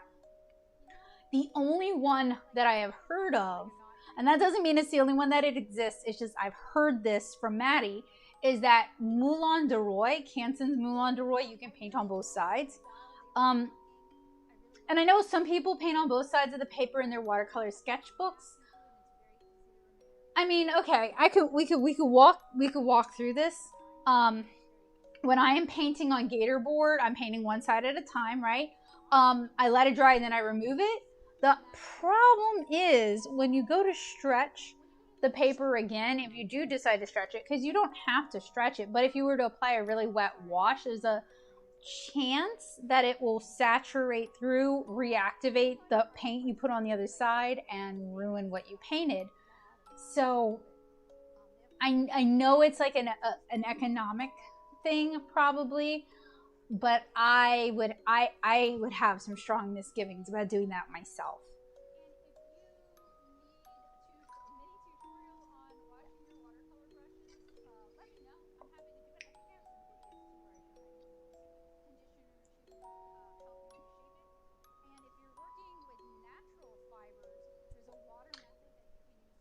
And Dawn said, I finished making my sketchbook. I was experimenting with a new covering. It feels great. Nice. But I made the book with a watercolor paper that takes a learning curve. Well, maybe since you made a sketchbook with it, you'll like be like, yeah, I'm going to tackle it. I got this.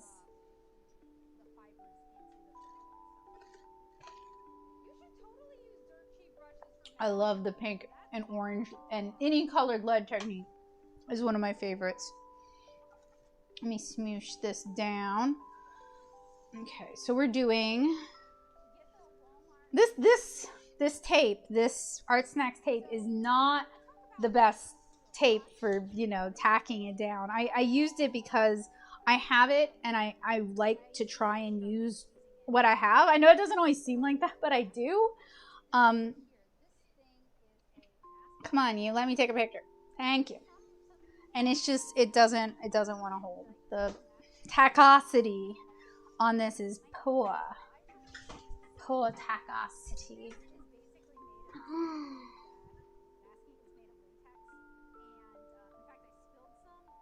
And Dawn said, I usually paint on both sides of the paper, but then I usually paint in a sketchbook. If you're doing it on a cellulose paper, because it's not going to absorb as much water, I could see that, especially with a really heavy sketch, like a 300 cellulose like boards, I could see that.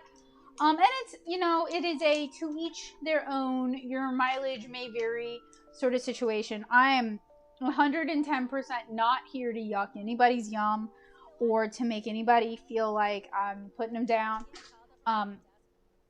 Any advice I give, kind of want this to be more green. I want you to stay down is what I really want. So what I'm going to do is I'm going to do an Oliver wash of green just to kind of tone this some more.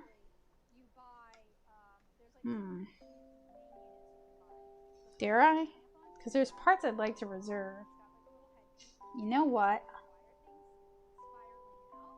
I'll do it in some. We'll see. We'll take the dive. I mean, just because I wouldn't do something doesn't mean it's not commonly done. It doesn't mean it's not going to work for you. It doesn't mean hardly anything other than it's not something I would do. You know, every artist has different goals for what they want their art to look like or what they're trying to achieve with it.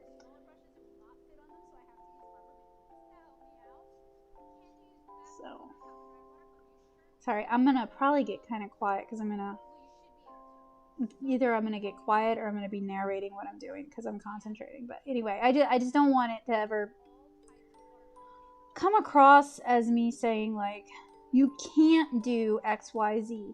Because, I mean, part of knowing the rules of art is to break the rules of art.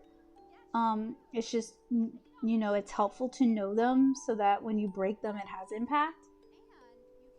But I will always recommend you do a test first before you commit to something. I mean, I always do tests before I commit to something big. And also, if like you ever cease to like a technique, or you're not into that paper anymore, or you're not into those paints or whatever, you know, you can always change. Like, there's nothing wrong with deciding it's not working for you, you're gonna change. What I'm doing right now, by the way, is not really negative painting, so this is just me trying to get some more blue in there. I don't love how this Art Snacks tape does not hold down. I tried Art Snacks Plus last month, and I shared the video with my patrons, and it's like a watercolor theme box, and they sent their masking tape, and I just, like, I'm trying to give it a fair chance, and I'm having to hold it down because it can't hold itself down, and that's not something I want to see in a washi masking tape. And okay, so sometimes with washi I have to like re-stick it down, you know, like that isn't my favorite, but you know, that's just a part of using washi tape sometimes, okay? With this, I am like actively having to hold it, and I'm just gonna give up on actively having to hold it because that's hurting my hand.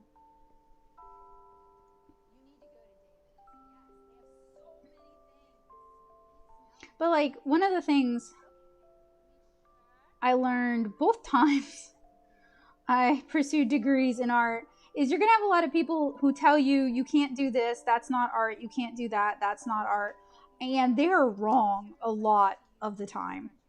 None of us can predict the future. None of us know what tomorrow really truly holds. So, you know, when y'all ask me about something and I give my advice, like, that's all it is. It's just advice. It's not.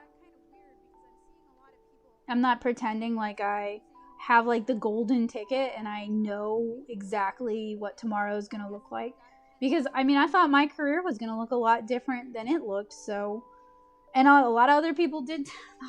Their careers and my career were going to look a lot different than they look. So, you know, you do your best every day. You try to be kind to people, and you try to just accept when you're wrong.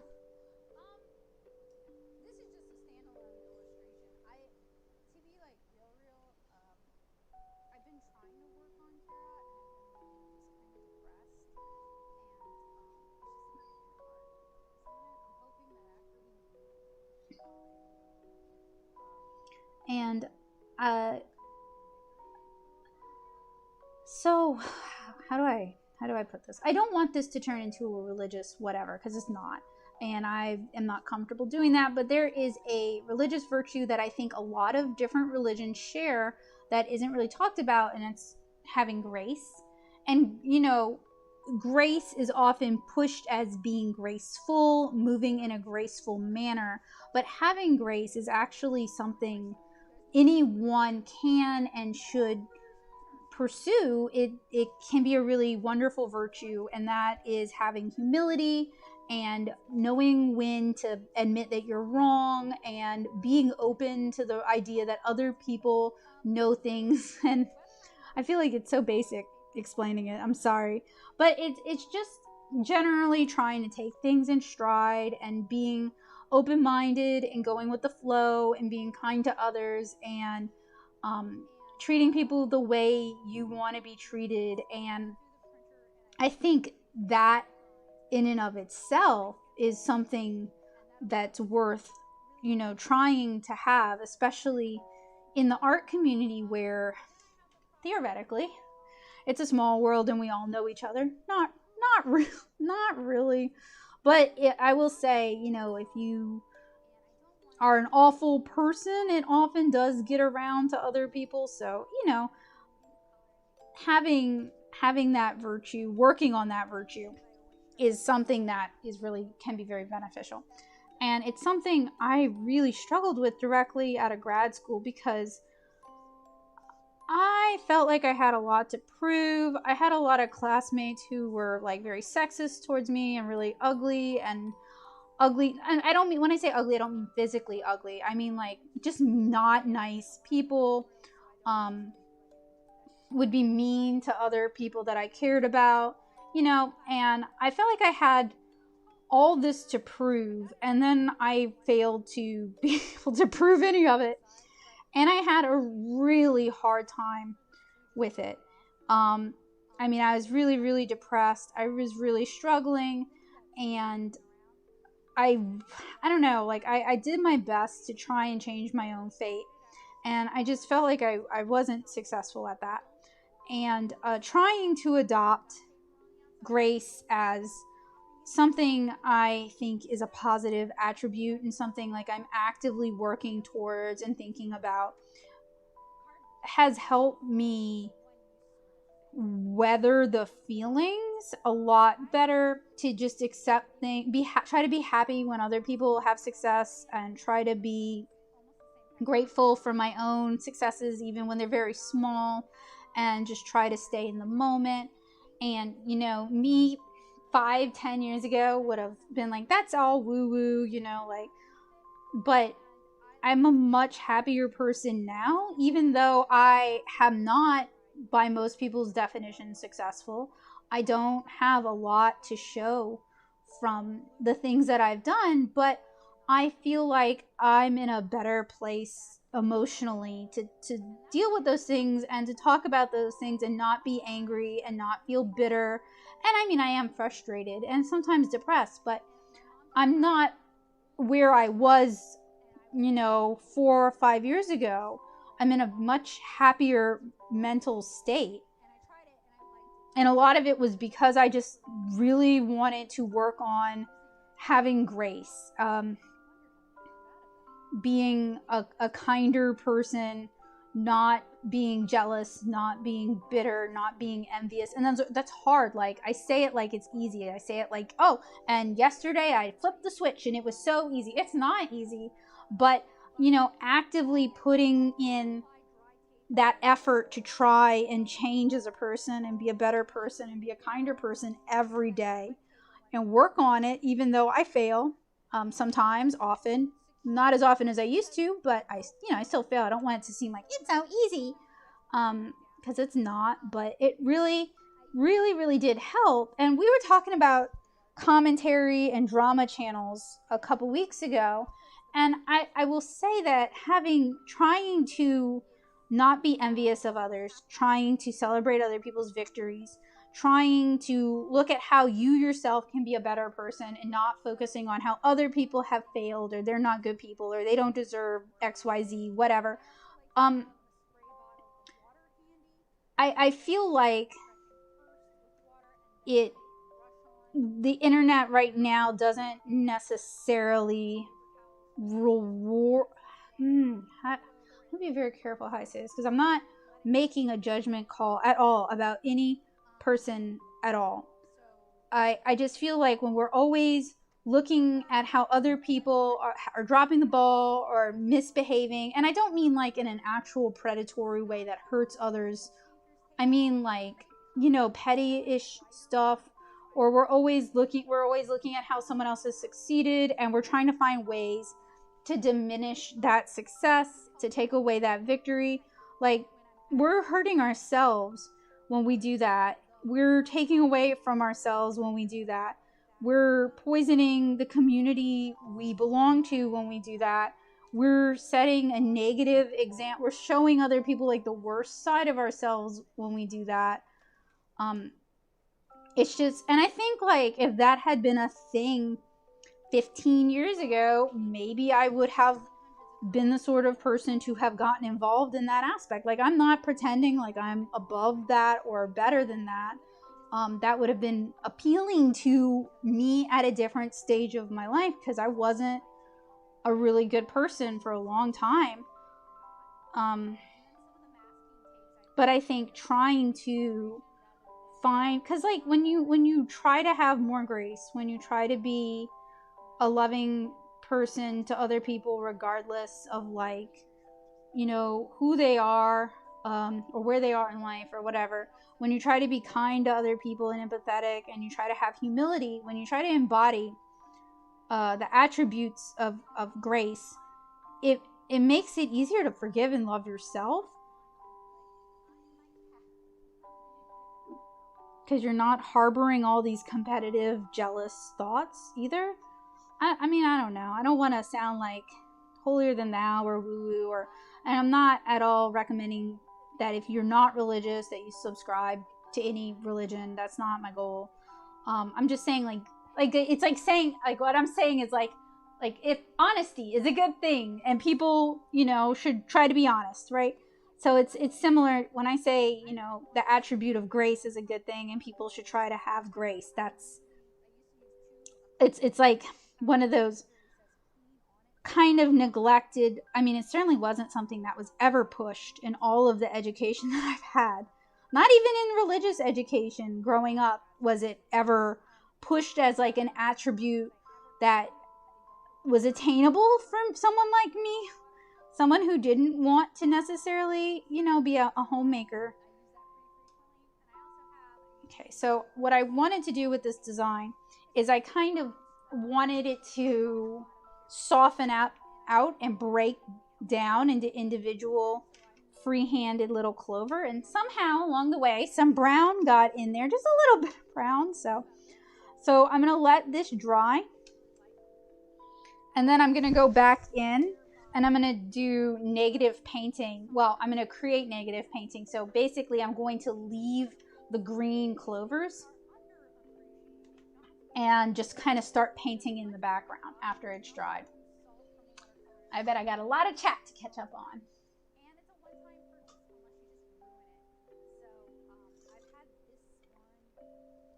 And Dawn said, I saw your art snacks and I saw your objection to the inclusion of their washi tape. It's because they charged us for it. So that we could, and it's not like, it's not specially formulated or anything like that. It's not like great washi tape.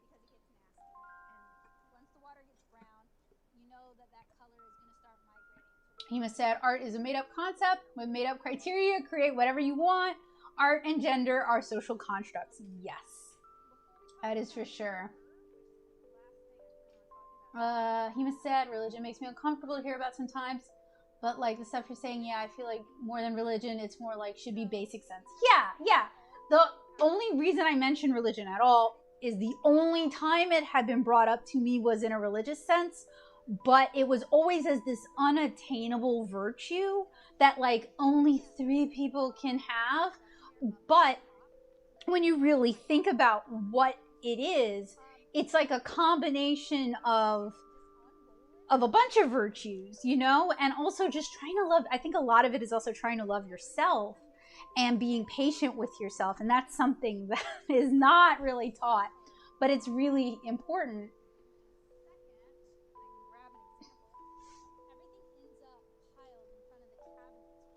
Oh, no problem, Tali. Good night. So I'm going to move this and pick back up those leaves.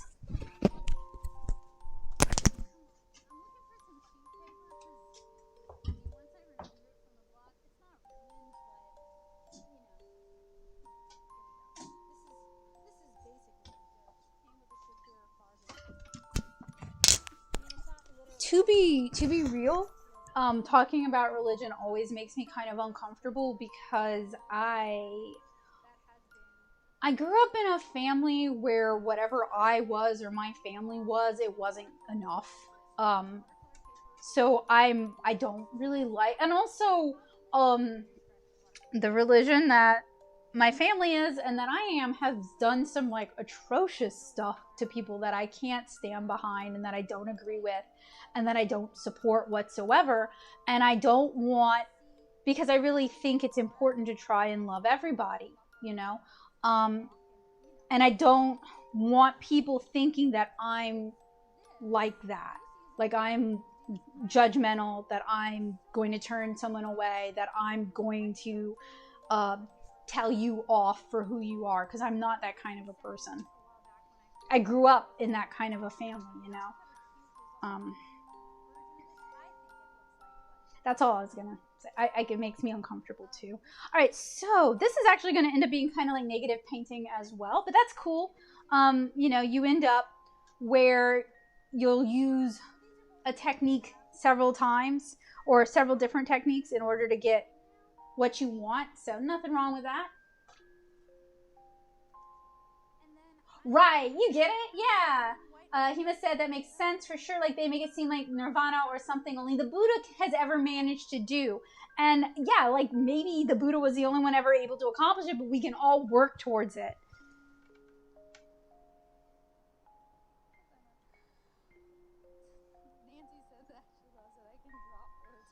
And this is when I really like trying to get the brush to do as much of the work as I can.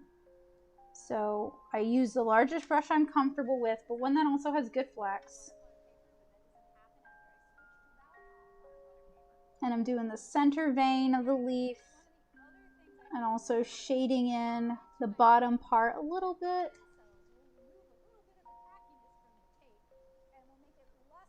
And I'm also painting in the background as I go. You could leave the background because it's got this really nice, like, marbled effect. And you could also, if you wanted to, paint the edges of the leaf. But since we're painting in the background, I'm not necessarily going to do that. So another technique that I want to show you guys, and this is a wet into wet technique, and I betcha my camera is not going to capture it, which is a bummer. Another wet into wet technique I really like is getting in there with a really dark, either a darker version of the color or a more saturated version of the color, and dabbing that in here and there so you get that like diffused mottled blending.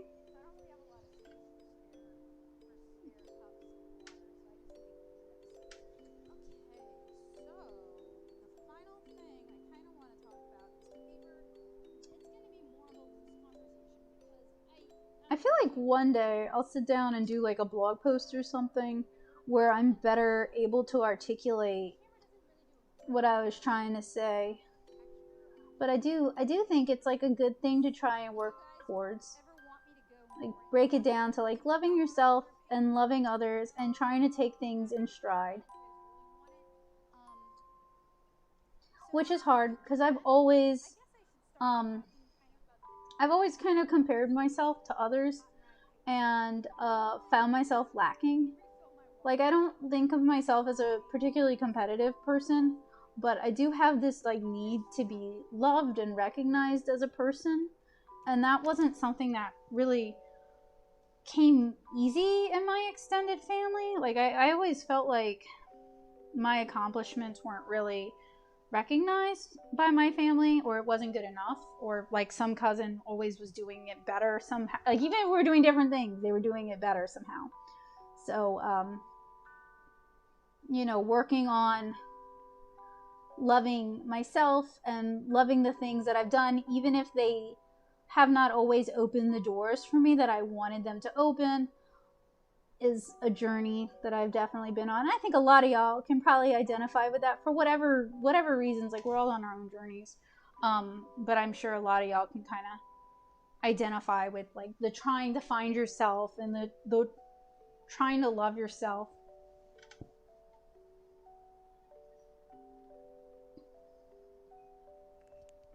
And I love you guys, and I like hanging out with y'all, and hanging out on a Friday night with y'all makes me happy. So I think people don't hear compliments often enough, or like kindness or good things either. So I wanted y'all to know that. Like, it's fun to be able to hang out and paint with y'all, and that's something, sometimes I love painting. Sometimes I forget to have fun. Wow, they do look like lemons. They're so cute. Cute little lemon leaves.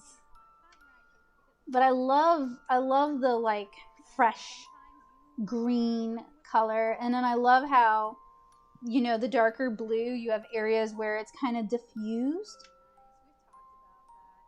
So it's not all the same. That's that beautiful wet into wet, kind of doing some of the work for you.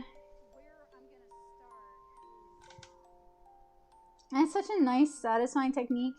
And you don't have to be the best painter to do it. It does, I am painting all of these paper scraps because I'm using up some of my paper scraps. They're all Cottonrag paper. So these are all papers that can take a lot of layering and not get muddy. They can take a lot of work and not fall apart. I think they're like Arches and Moulin de Roy and, you know, probably some Blick Studio in there. Like, I don't know off the top of my head which papers are which. I could probably give some good guesses, but, you know, that's not really the point to blindfold me. All right, Becca, which paper is which? I wish the camera was better though, because I feel like something does get lost.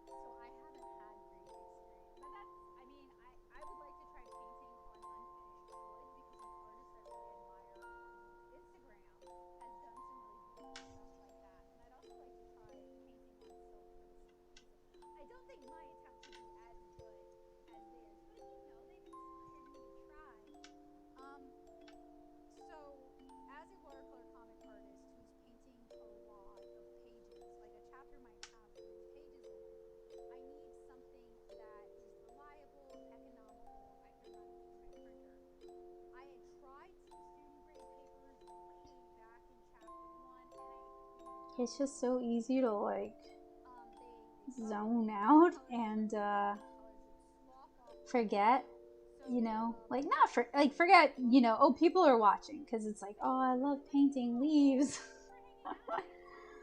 So relaxing. And it's really like, we could go way more complicated with this. We could do dewdrops, we could do like a bunch of layers, but we don't have to. Like, this is really nice on its own, which is wonderful. We could do a darker layer of blue. I actually feel like that's gonna like kill this lovely wet into wet diffuse blending that I've got going on, and I overwork everything, so I'll call this one a win, and we'll have one done.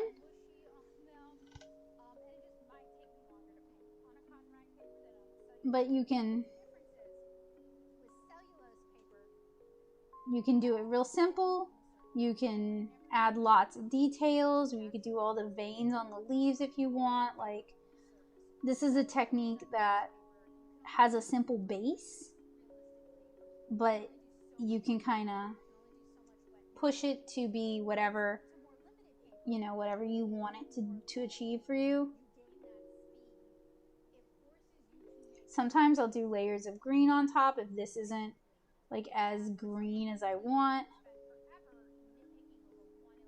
Today I'm not going to, because I feel like I'm going to overwork something today, so don't have to overwork this one.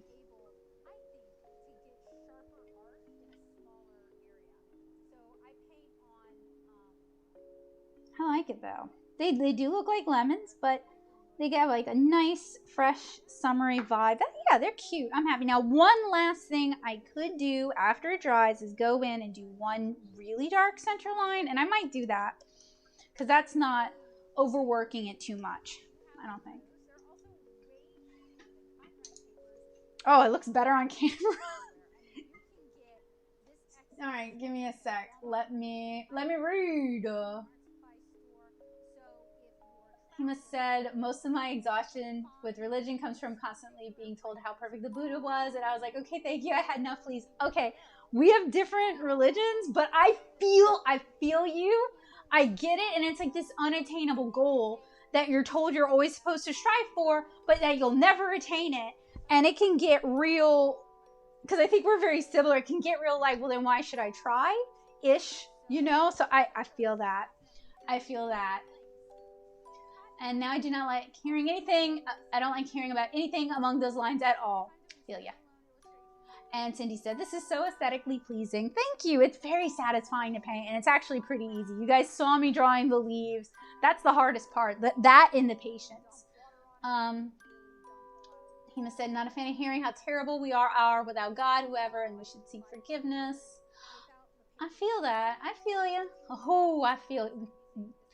If you ever want, I'm down to talk about this anytime you want on Discord, especially on some of my more spoons days, because there's so much in common there. I feel that, because I have family members who, even though mental illness and addiction runs in my family, they feel like you can pray depression away, and it's like, maybe you personally could, but that doesn't work for everyone.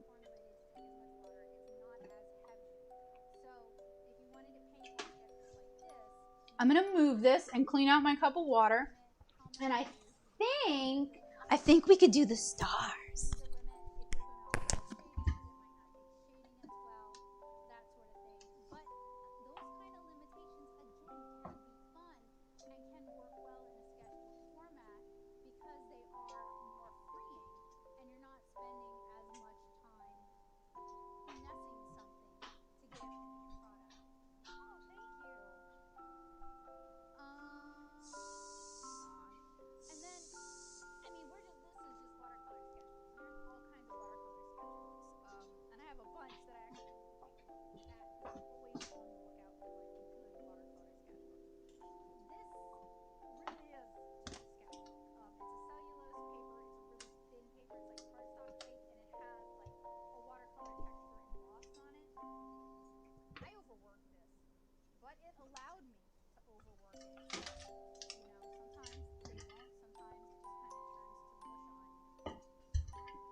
Thank you guys so much.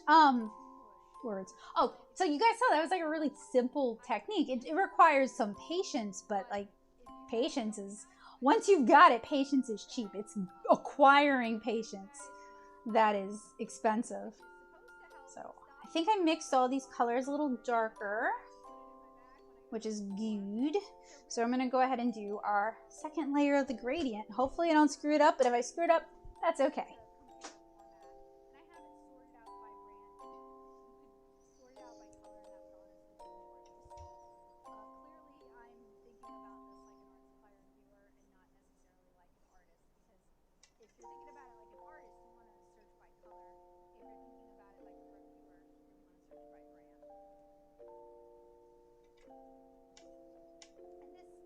Oh, it's so pretty.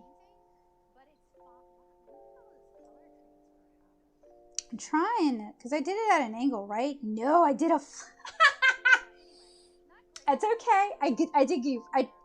I've been applying it at an angle, and I think we didn't do this one at an angle. It was just straight up and down. But you know what? That's okay. It's gonna look good anyway. Oh, I love that second layer of color. That is going to be great. So watercolor always dries a little more pastel, then it goes down. So sometimes you want to do like a couple layers of something, or mix it a little more saturated than you think. Oh no, I mixed some red in with my yellow. But it still looks so good. And you could always do your last fade out with just some water to blend it out. I'm gonna clean that up. That's looking good. You can also use a paper towel, which I'll do in a second. Hey, Veggie Chutney. Chutney? Chutney with a CH. Good evening and welcome. And thank you. I'm glad you enjoy my videos. I work hard on them, but sometimes you know what? I'm not going to say that. I'm actually pretty proud because I've been getting more views lately, and I'm proud of that. So I'm glad you enjoy them, and hopefully keep up the good work.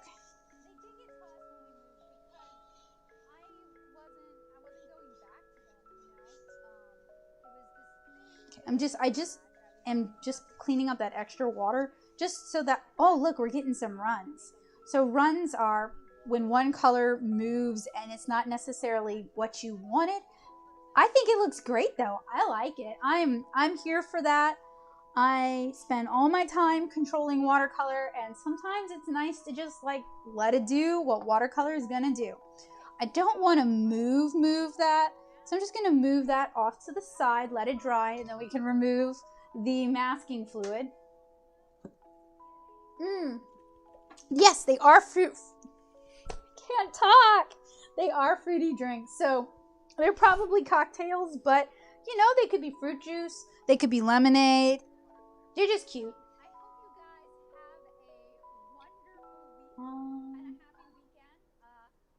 I appreciate y'all letting me just show off all my favorite spiritual bypassing. That is good to. First of all, I appreciate having a word for that because I grew up with my family trying to. I'm ADHD, so you could only imagine how well that went. Not my immediate family. My immediate family was actually very cool about like learning about our disorders and trying to work with us. It was my extended family that was not always very graceful about it. And there was a lot of talking about how my brother and I were just full of sin because we couldn't sit still in church, stuff like that, which not great for kids. I'll give you that. White grape apple juice. Oh no, and you're fresh out. And Veggie says, trying this right now? Cool, we are doing a bunch of fun techniques with some of my favorite techniques, so I'm excited. I hope you do try them. CH chutney. I know the word, but my brain is like gone tonight. Oh, give me a sec. I gotta grab something, but I actually kind of want to talk about that.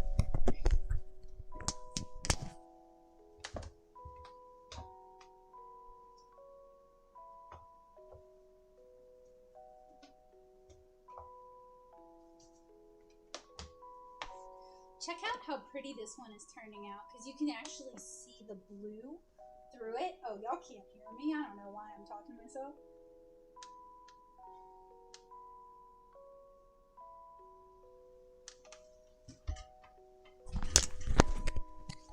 All right. So now we're going to be doing negative painting, which is really cool. And negative painting is basically you paint everything but the subject, sort of. So I'm gonna grab some phthalo. No, I actually did several. Hema mentioned thinking about the Sri Lankan Lilliputian I did a while back, and I would actually love to design Lilliputians from around the world, especially if I could work with people from various countries or who grew up with various cultures, because I'd like to do it in a way that honors their culture and not in like an appropriating way or like an uneducated way or like a that's mine, gimme kind of way. Because I had fun doing those. It was cool, like researching different cultures and like their traditional clothing and like the environment of that culture and like deciding or coming up with, or I don't know, designing a character design for Lilliputians based on that.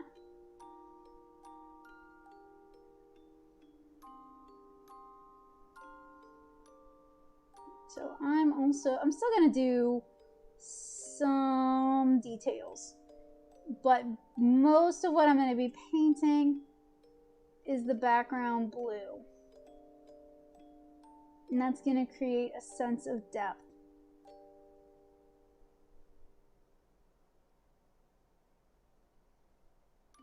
So blues in general make things seem like they're receding into the background. Yellows make things in general seem like they're coming forward into the foreground. So for some of these clover, I might want to paint some, oh dang it, my brush split. That's okay. I might want to paint some yellow highlights or paint some of the leaves yellow, and that's going to make them look like they're coming towards the viewer. Something that's cool about negative painting is you can do multiple layers of this. So if I had painted like a lighter shade of blue, and I might still, after this dries, go in with like a darker shade and create even more layers of depth.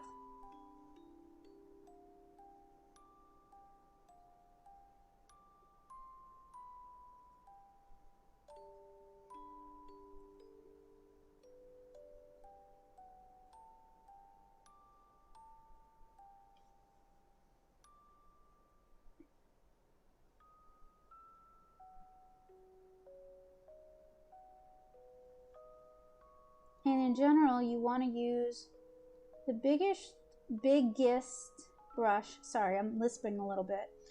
The biggest brush you're comfortable with using. I'm using a really small one because I want to be able to get in and do those details. But you want to use the biggest one you're comfortable with, because you don't necessarily want your paint to dry before you're done in that area, because that can really make it look patchy and scratchy and kind of muddy.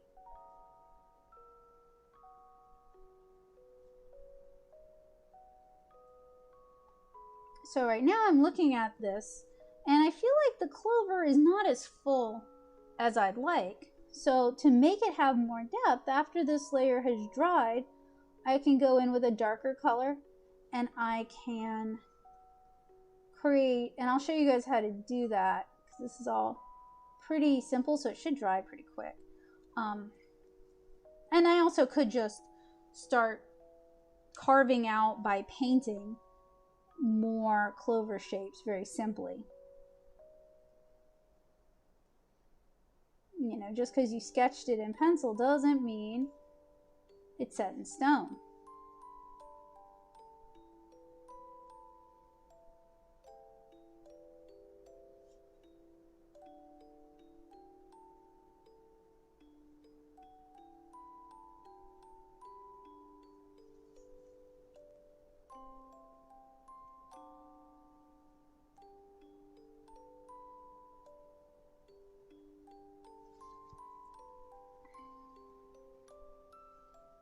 And this is another one that isn't really a hard technique. It's just, it requires some patience.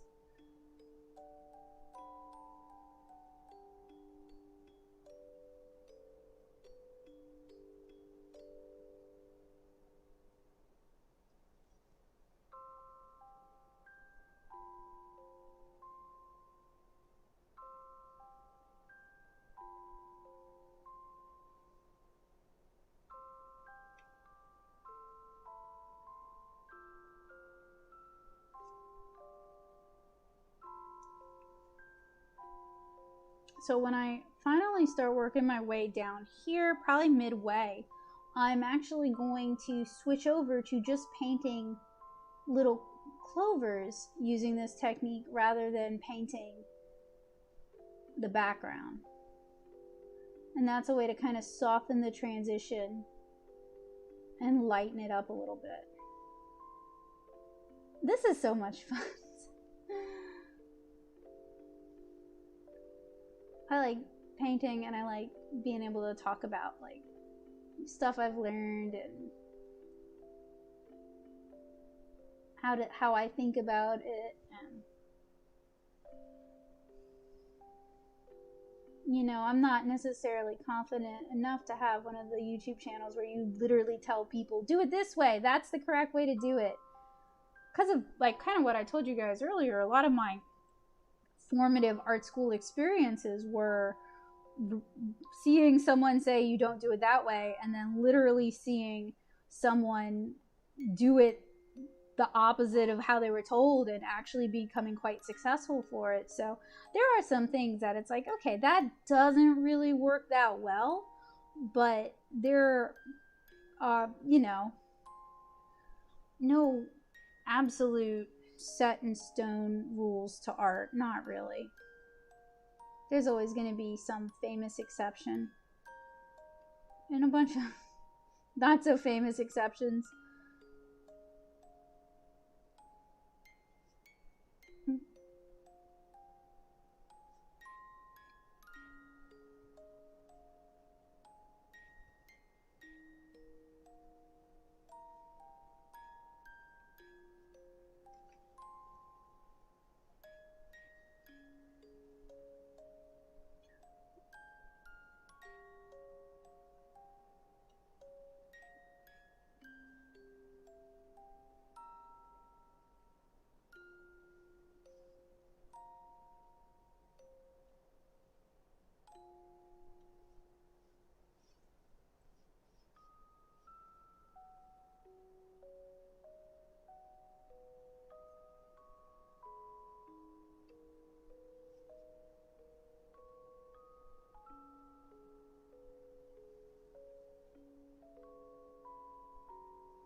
See, that side over there is already started to dry a bit.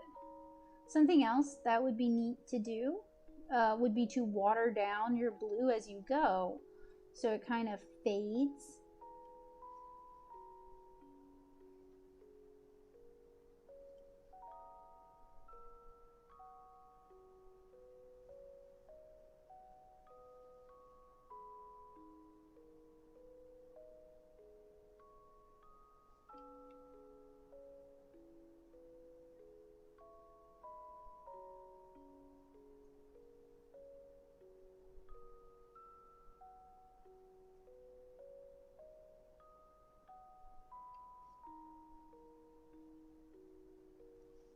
Okay, so I'm getting to the point where I talked about wanting to break it into individual clover. So the negative part of negative painting is all this, where I'm painting around my subject matter. That doesn't mean you don't necessarily go back in and add more details to that. It just means it's just a technique.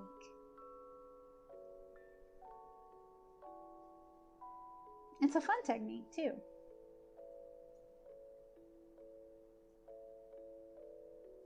Oh, this is where I have to actually think, because this is, maybe I'll go a little further with it.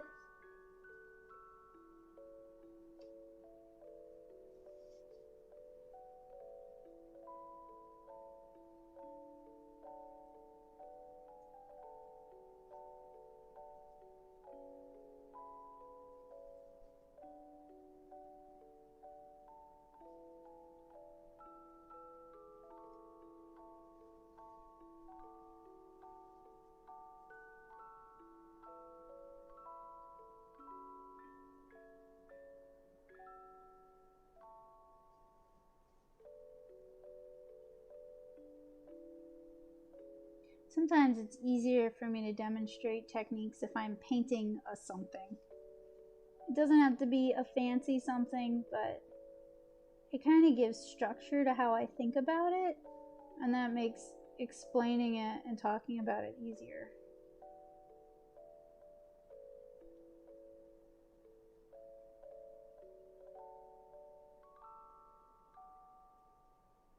I really wish approachable, accessible watercolor classes had been an option for me. Even now, like, I would love to take more in-person watercolor classes, because I think there's so much, even if you know a lot, there's so much you can learn from, like, seeing what other people are doing. There's so much inspiration that can come from a class setting if you can afford to take the classes. But there's not really a lot, and I'd have to probably take it by myself, which I don't know about you guys, but as I get older, that's not as fun.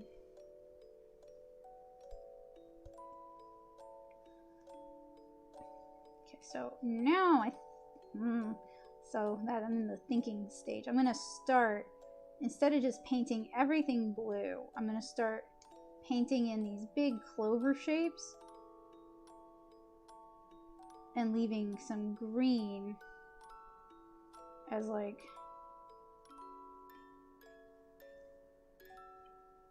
a see, like you could see the green through it.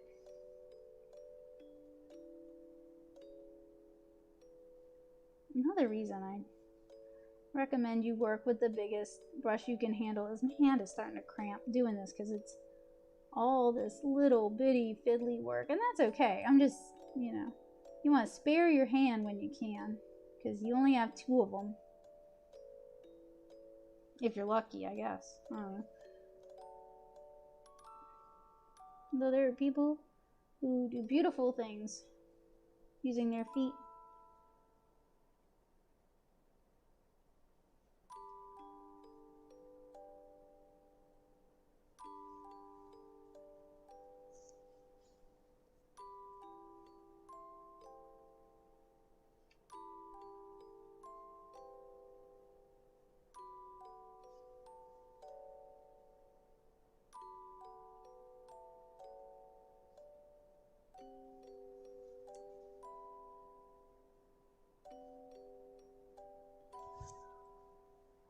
Should have worn my glasses tonight.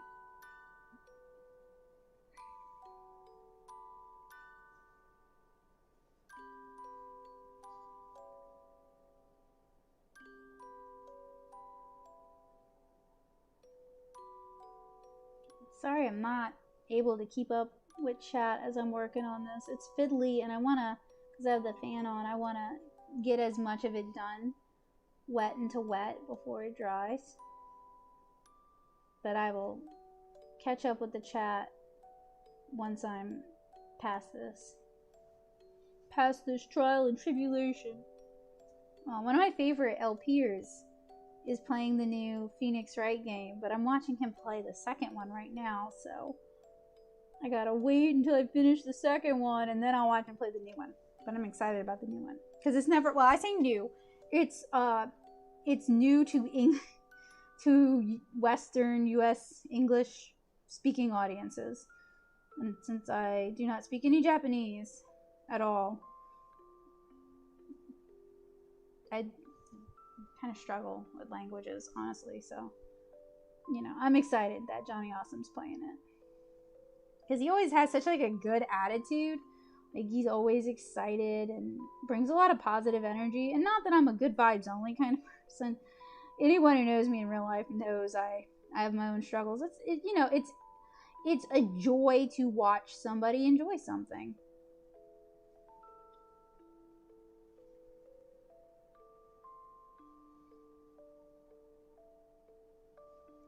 So I'm excited that he's excited. Okay, I want to start working on breaking these shapes down, leaving more green.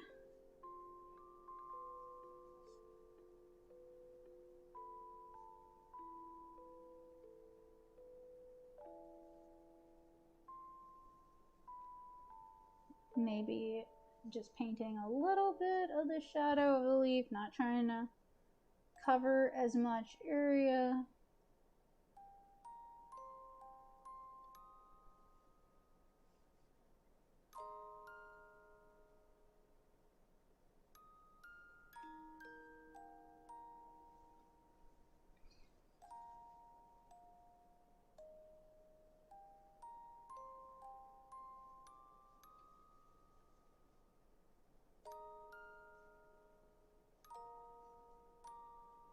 Oh my goodness, it's probably 10 o'clock. Oh, it's 10:30. Well, I appreciate y'all who have been able to stick this out with me. I understand if you've had to jet early. I appreciate the time you were able to give and hang out. And hopefully this has been, you know, a cool experience. Like maybe I've inspired something, because that's always cool when you can inspire other artists.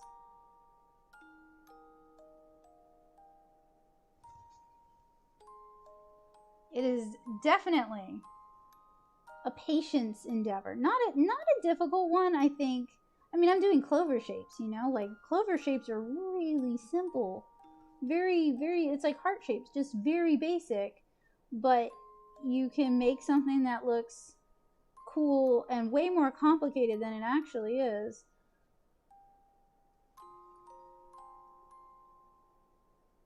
With just some patience. And I guess also trusting yourself a little bit, you know? Or being okay with making mistakes. I think a lot of people, especially online, we have a lot of fear in making mistakes publicly. And I get it. I feel that way too often, you know? Being job insecure, it makes you very sensitive to the fact that, you know, you do need more from your life, whether it's, you know, money or a better job, or, you know, and you feel like if you make mistakes, you will never, that like someone, a nebulous someone, I mean, you could put a name to it, but really they're probably not the someones who are going to see it. Like if you're not always giving your very, very best work, then you're not going to be good enough. And that's something I struggle with. And it keeps me, honestly, from like just making things for fun. So I'm also at the point where I'm like telling myself, well, you know, you're giving it 110% and that's not working. Maybe you should just relax and have fun. Like, it doesn't have to be perfect, because your idea of perfect isn't getting you where you want to go. So maybe you should just enjoy yourself. I hope that doesn't sound like depressing. That's not my goal.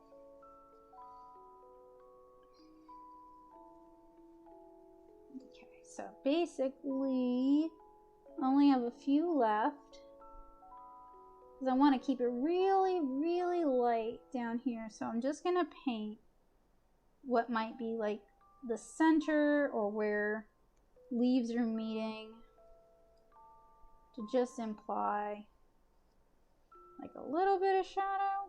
And this is such a your mind. You can choose to do this however you like. Like, this is just how I'm doing it.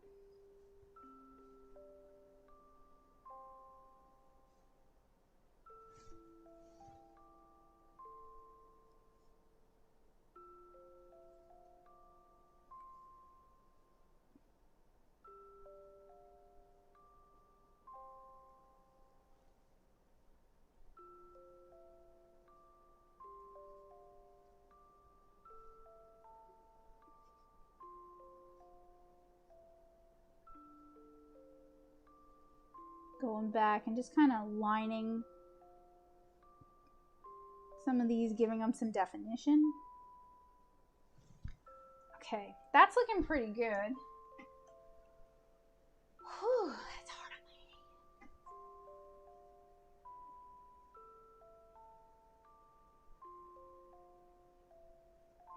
Okay, let me take a picture of this.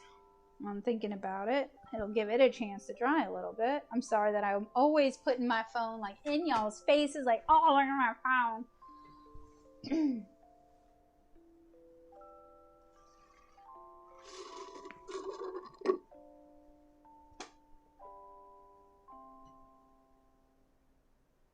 Yeah, all of these are honestly really simple. Like, you can make them as challenging, as elaborate as you want to, or you can keep them really simple and they look really cute too. And these are techniques that I use all the time.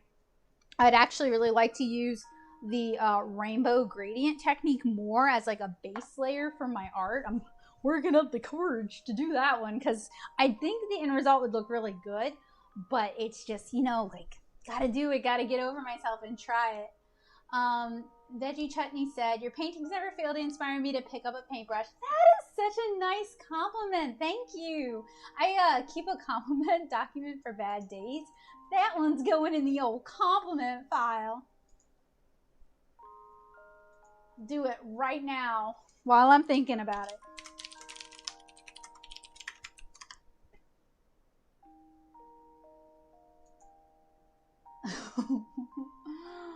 Reading something Hema said. And Hema said, it's amazing to see how sharp you can make those lines with watercolor. So a lot of the sharpness of the lines has to do with just waiting till the paint has fully dried. And then you can go over it and give it another layer. So that's, I think that's something that honestly deserves a little bit more discussion among watercolor, is like how to get the effects you want. I'm going to go, speaking of though, and speaking of atmospheric perspective, I'm going to take some of our cooler yellow and I'm going to put it on some of our, and it makes it such a nice green, on some of our shamrocks, our clovers, our little shams, and then I'll show you guys something else. It's cute, but not mandatory by any means. Take a different brush, right? While it's still wet, go in with our blue and dab it and let it diffuse out.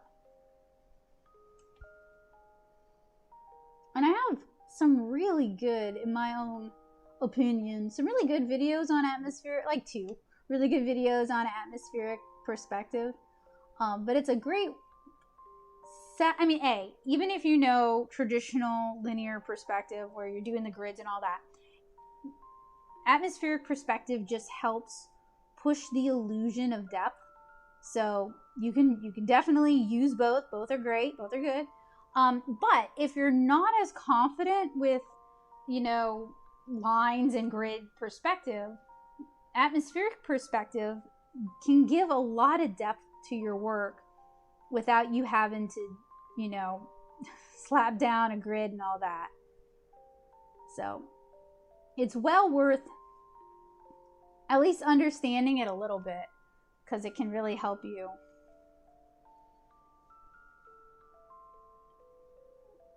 So hopefully to y'all, I don't know how well the camera is doing a job of capturing this, but hopefully this is creating some depth. It looks like the more yellowy ones are closer to you, because that's the goal.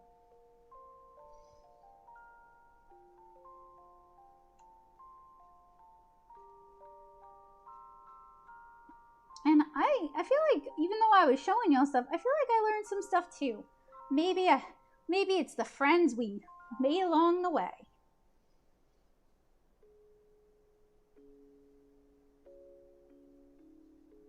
Or maybe it's I learned something about myself, in that I really need to like just enjoy painting more and not be so focused on like trying to make things that A, impress myself, and B, might impress other people, and just like enjoy the process of making art.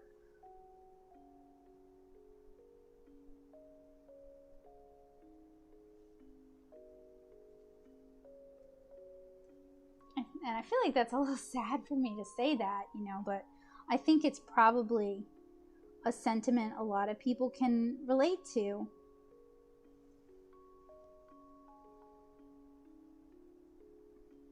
That's one of the reasons there's a couple of reasons why I don't really offer commissions, but one of the reasons I don't is because it becomes, for me, about chasing further commissions and attracting further commissions, and that is a hard hustle. A lot of artists are doing the same thing.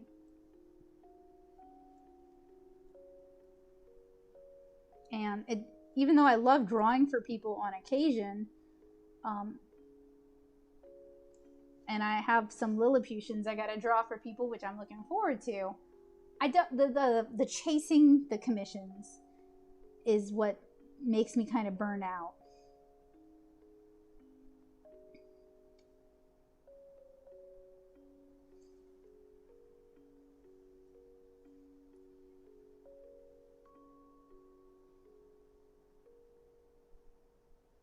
in 2019, I basically decided I was pretty much done with anime cons. I'm still going to do like library shows and I want to do like the farmers market, stuff like that. I'm not like 100% done selling my work, but I was just so tired and burnt out from doing anime cons and how competitive they can be, and how you're like not fighting, but like you're pushing and always trying to have like the it fandom merch, you know?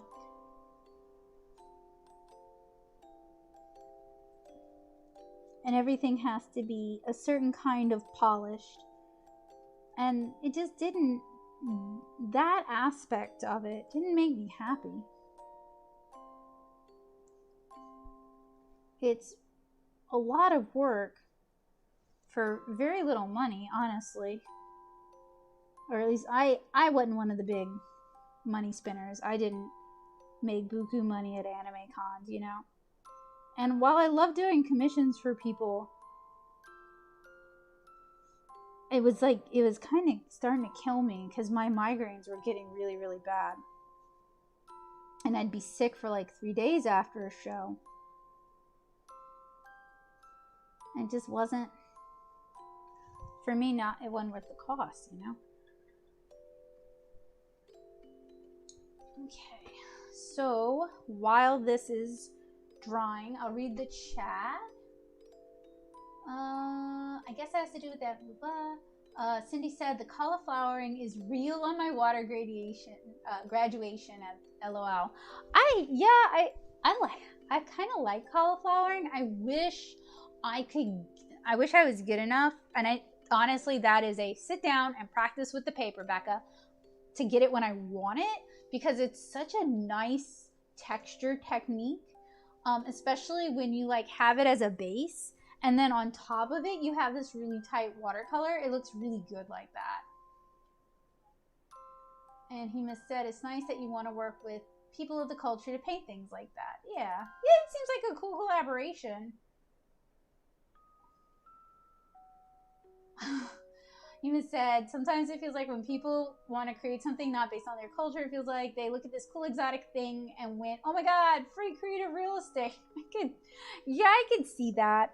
When I see people, and this is not any near comparison, not at all, not really, but when I see people like taking Louisiana stuff and they're not from Louisiana, it's all I can really think of is like, that's not how we do it down here. And like, you're welcome to do it the way you want to do it, but don't call it X, you know, whatever you're calling it.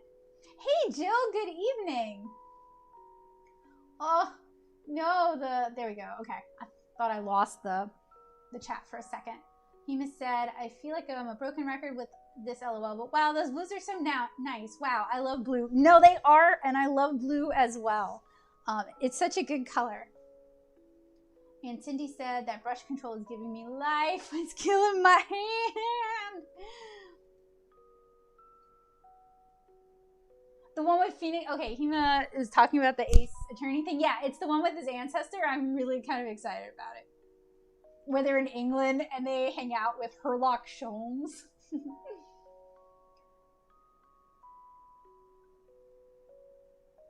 Yeah, I was going for like fluffy and soft. Now, really, if I'd been a smart Becca, I would have painted some of the blue under. Maybe I still can. I don't know. Maybe I still can.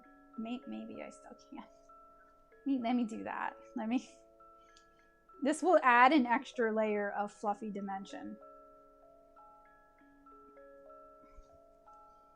But it might also be overworking it, so just keep that in mind. I'm doing this because I'm an impulsive person. And I also feel the like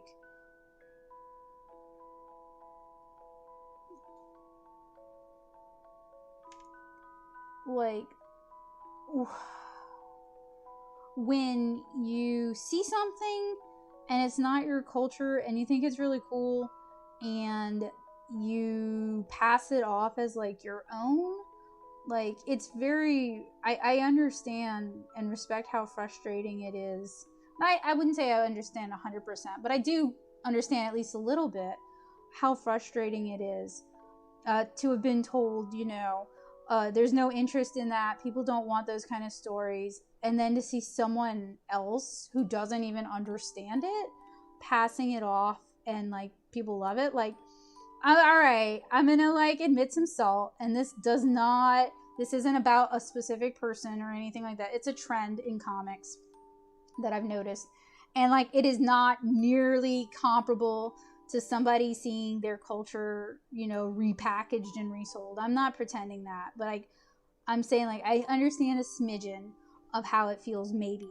Cause like, one of my big gripes, I have pitched so many books set in Louisiana about living in Louisiana, and they're not like climb on a pirogue, eat some jambalaya. Like, they're not so Louisiana that people would feel alienated. Like, that's not my goal. I just wanted people to realize like, oh, hey, real people live in Louisiana, you know?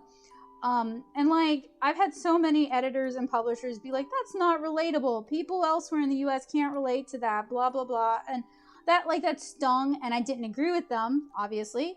But like, it was like, okay, I won't pitch Louisiana stories to you. You're not interested. And then I see people from like Portland, Oregon, like writing stories set in the South, and they're getting all their reference from Google Images because they've never been here. And it honestly hurts a lot to see that, you know? So on a teeny tiny smidgen, like, I can kind of understand how upsetting and frustrating it would be to see that. And that's like not even like, I mean, that is my culture. My family's been here for a few hundred years, you know. My dad's grandma was Chickasaw Indian. Like, Louisiana is in my blood and bones. So it is in a way my culture, like I'm Creole, but like, it's not, I know it's not the same, and I don't want to pretend like it's the same, but I'm gonna say like, I kinda understand a little bit. Cindy said, no worries, it was fun. I love these pieces, they're so pretty. Thank you, guys. So for the final layer on this piece, all I'm really gonna do is I'm gonna like paint these little like triangular Sharpie things, and that basically is just to imply where the leaves are meeting, if that kind of makes sense. And it's gonna create more depth. And you don't want to have it like always on top of stuff, but you do want it on top of, like, not on top, but like right behind, adjacent, abutting sometimes. Like, I don't want to tell other people's stories unless they're part of the project and can give input. So I also feel frustrated because like, they say, oh, there's no room for you in the industry. Nobody wants to hear these stories from you. And then I see people who aren't even from the area telling the stories, and I wouldn't even say they're telling them well. Like, because they're getting details wrong. And like, I get so sick of seeing where I'm from misrepresented. So on, you know, like, in that capacity, I can understand like, people paint Louisianians as being racist bigots, and we got those, we do, but that's like by far not all we are. And I teach a lot of wonderful kids, and they deserve to feel seen, and they deserve to have their voices heard, and to feel like they're people, you know. So I do, on a little bitty scale, kind of get it.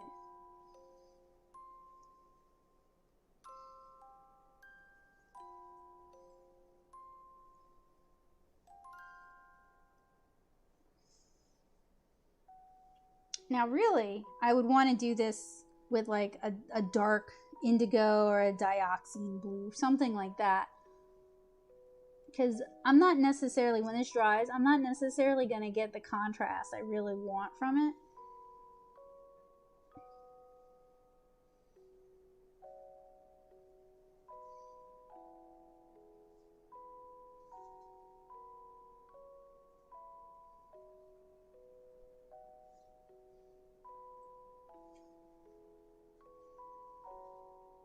Really, I wish some publisher would get smart and do a book series. Like, okay, I grew up reading like Dear America and the boy version of it as well, where they all ended up going out to war, which is real sad. And I thought it was really cool because I got to learn about like other cultures and their experiences in coming to America. And I honestly feel like it made me a better person, understanding these different viewpoints. And I wish some publisher would like do that, but set like in modern times and just life in all of the different states and life among different ethnic groups. You know, like I think that would be really cool.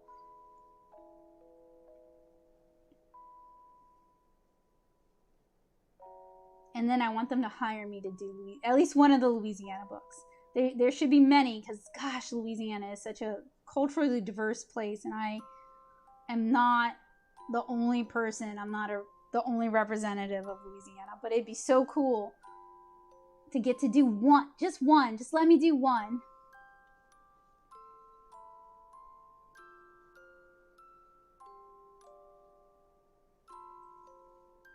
I'm just trying to block in more because I want to create that depth.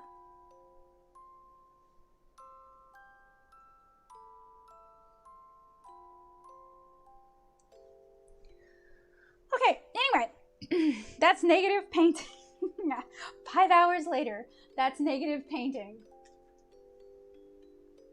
And I'm going to take a picture of it and get these organized so when I share them on Twitter, as you know, with better views, y'all can actually see what I'm talking about. And then for this one, there's lots of things you could do. You could do more stars, like smaller stars, as a mask, and then do like another darker layer if you want. You could do splatter and then do another darker layer, but I'm just going to, you know, call this and remove my masking fluid. Aw, thank you for hanging out, Dawn. I hope you had a good evening. Hema said, like how indigenous Asian or African cultures are grabbed from so much for all the fantasy creature. Oh, I know. For all the fantasy creature races for someone's RPG or fantasy story lore. Meanwhile, actual creators and stories about those cultures in their original form are always glossed over unless it's done by like Disney or something. And yes, I am thinking of Moana. To clarify, I do not have an issue with Moana itself. I love the movie. Same with like that Raya movie. I haven't seen it yet though. Let Becca illustrate a Louisiana book as a treat. Just a small treat. Yes. Like I pitched a Louisiana cookbook. I mentioned this, but you know, and I've seen so many people, quite frankly, posting what I would say looks like, and I know they're not from Louisiana, okay, like I know it for a fact because I know some of these people, and it's like Louisiana food, but it's like, it's not like, it's just not it. Like you look at, I mean, I'm sure y'all know what I'm talking about for your own cultures, but like you look at it and you're like, that's not jambalaya. Like that's something, but that's not jambalaya. And there's a few ways to do jambalaya, but that is not jambalaya. And, you know, it just makes me think about how I was told by a couple different editors that, like, no one wants a Louisiana cookbook of, like, accessible recipes that people across the U.S. at least could cook. And I'm just like, so they're just gonna cook Cajun and Creole food wrong. I gotcha. Like, it's one thing if you know, you've made it the original way and you're like, I'm gonna tweak it, but I still think it's weird to like present it as jambalaya or gumbo or beignets or whatever, and it's just so different. Now, one way I would say it's done right is I was at the farmer's market in Lafayette Park the other day, and there was this Cuban American guy, and he was doing what he was calling Cuban beignets. And I mean, just the modifier on the name, you know, it lets you know, like, this isn't like what you would think of as a beignet, but it was delicious. He had guava paste in there, and it was so good. I meant to go back and tell him how delicious it was, but I ended up getting distracted.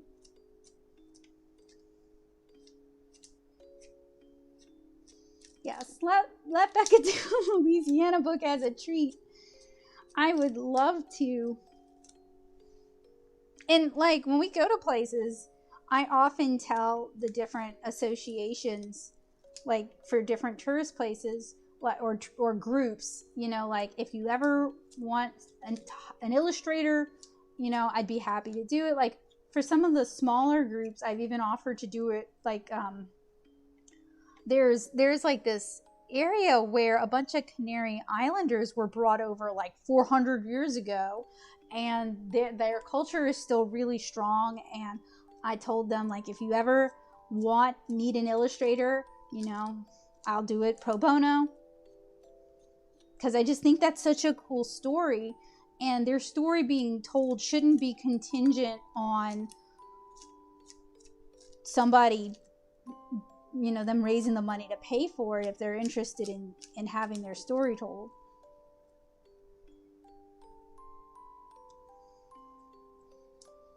Yeah, that turned out cute. All right, I like it.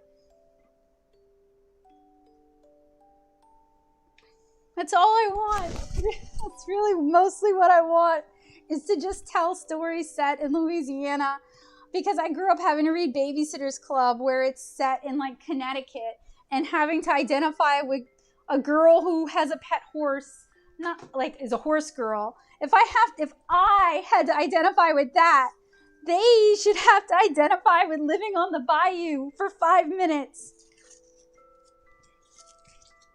This one's mostly dry, so I think I can get away with removing the tape. And that turned out all right. And I'm gonna grab the leaves, and our clover's almost dry, so we can do that one in a minute. Hang on.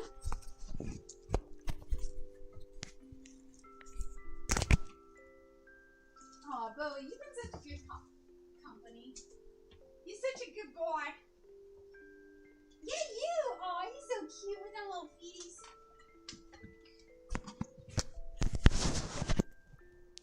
Sorry, I had to praise my son. Okay, so this is the leaf pattern. Definitely could, I'm not gonna, but definitely could go in and do another layer. Could even, I was gonna go over it with some dark blue. I will do that.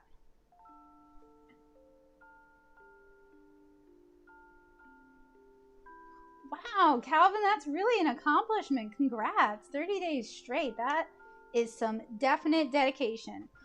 Has it been different pieces, or is it is it a different piece every day, like 31 different pieces, like World Watercolor Month? Or have you been working on like several pieces but not necessarily 31?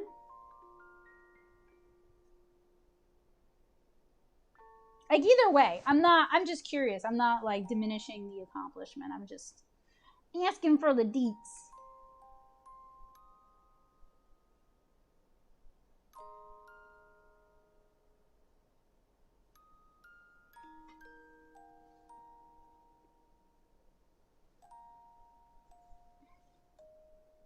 So something else you can do is you can kind of think of, when you're at the final stages of your watercolor, kind of think of it like inking, where we're going in with a really small brush, we're working with a concentrated amount of watercolor, and we're going in just to add a few details and to clean things up a little bit. I wish I'd painted lemons now.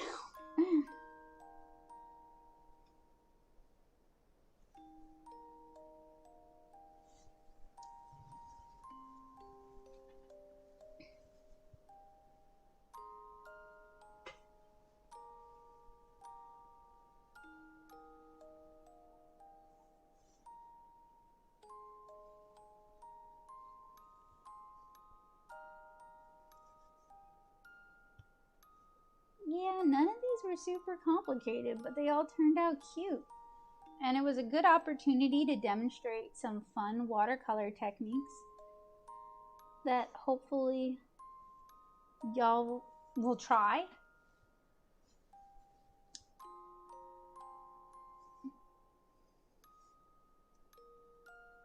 I mean, I don't even believe in the worst you can do is fail. I think the worst you can do is not have learned anything. Like, not anything. The art isn't there, and the learning isn't there. And I think anytime you try a new technique, you're probably going to learn something.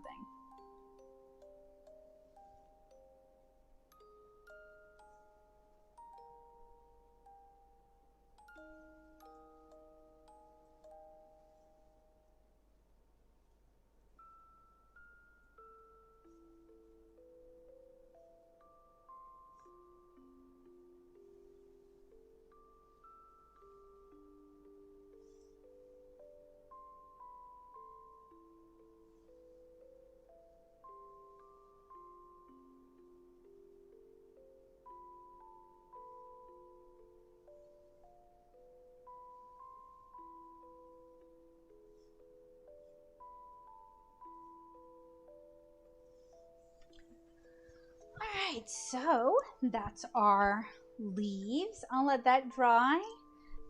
Take a picture of it for the Twitters.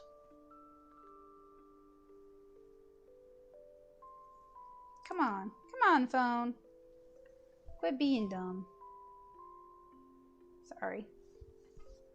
Y'all have the best seat in the house. What can I do? Calvin said, different painting every day using World Watercolor Month prompt.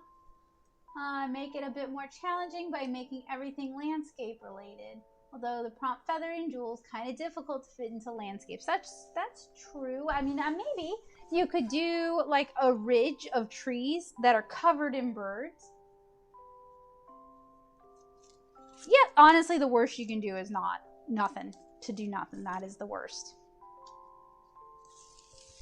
Hey, it did give a nice clean edge, but it did not do a good job holding it down. But this was our very basic negative painting demonstration. And then this one was a few of my favorite techniques all rolled into one. So that's it. Now you know how to paint like me. That's it. Roll up the YouTube channel. All done. YouTube is canceled. You can cancel YouTube now. We don't need the subscription.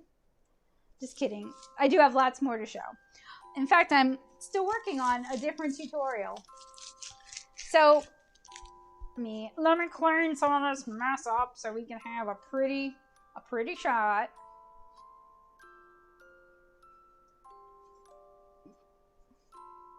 Some are more bookmarky than others. Anyway, thank you guys so much for hanging out with me this evening and letting me ramble about all kinds of things. I really had a lot of fun sharing some of my favorite watercolor techniques with you guys. They're all pretty simple and straightforward. The camera is blowing out those colors so bad. So I got it in the trash can. So I hope you guys will check out my Twitter, because I'm going to post pictures to that, because I took a bunch of pictures during this. So hopefully, in fact, I'll take one right now. Hopefully that's a better representation of the colors. But I had a lot of fun hanging out with y'all tonight, our last Friday of World Watercolor Month 2021. Congrats again to everybody who did participate in World Watercolor Month, whether you did one painting or 31. It's still incredible that you were able to do that, and I'm really proud of you. And I hope you guys have a wonderful rest of the night and a fantastic weekend. And Hema said, I got crispiness, can't read on the mic. I'm eating chips. Chips will do it, they are Krispies. And Jill said they look great, thanks for the stream. Thank you, and thank you guys so much. So, before I say goodbye,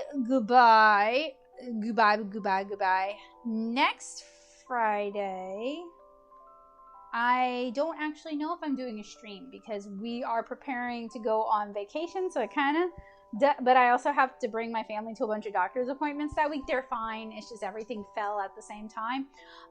So it kind of depends on how I feel, if I'll do a stream or not.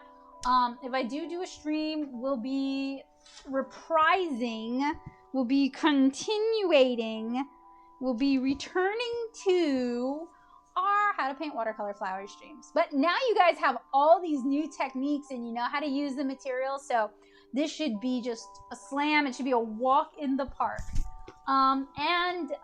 We are closing on the house on the 17th. We're signing the closing. So I will probably be moving either at the end of August or September. So I know that's going to throw a monkey wrench in the plans, but I've got all this backlog that y'all could watch. So thank you guys so much for joining me, and I hope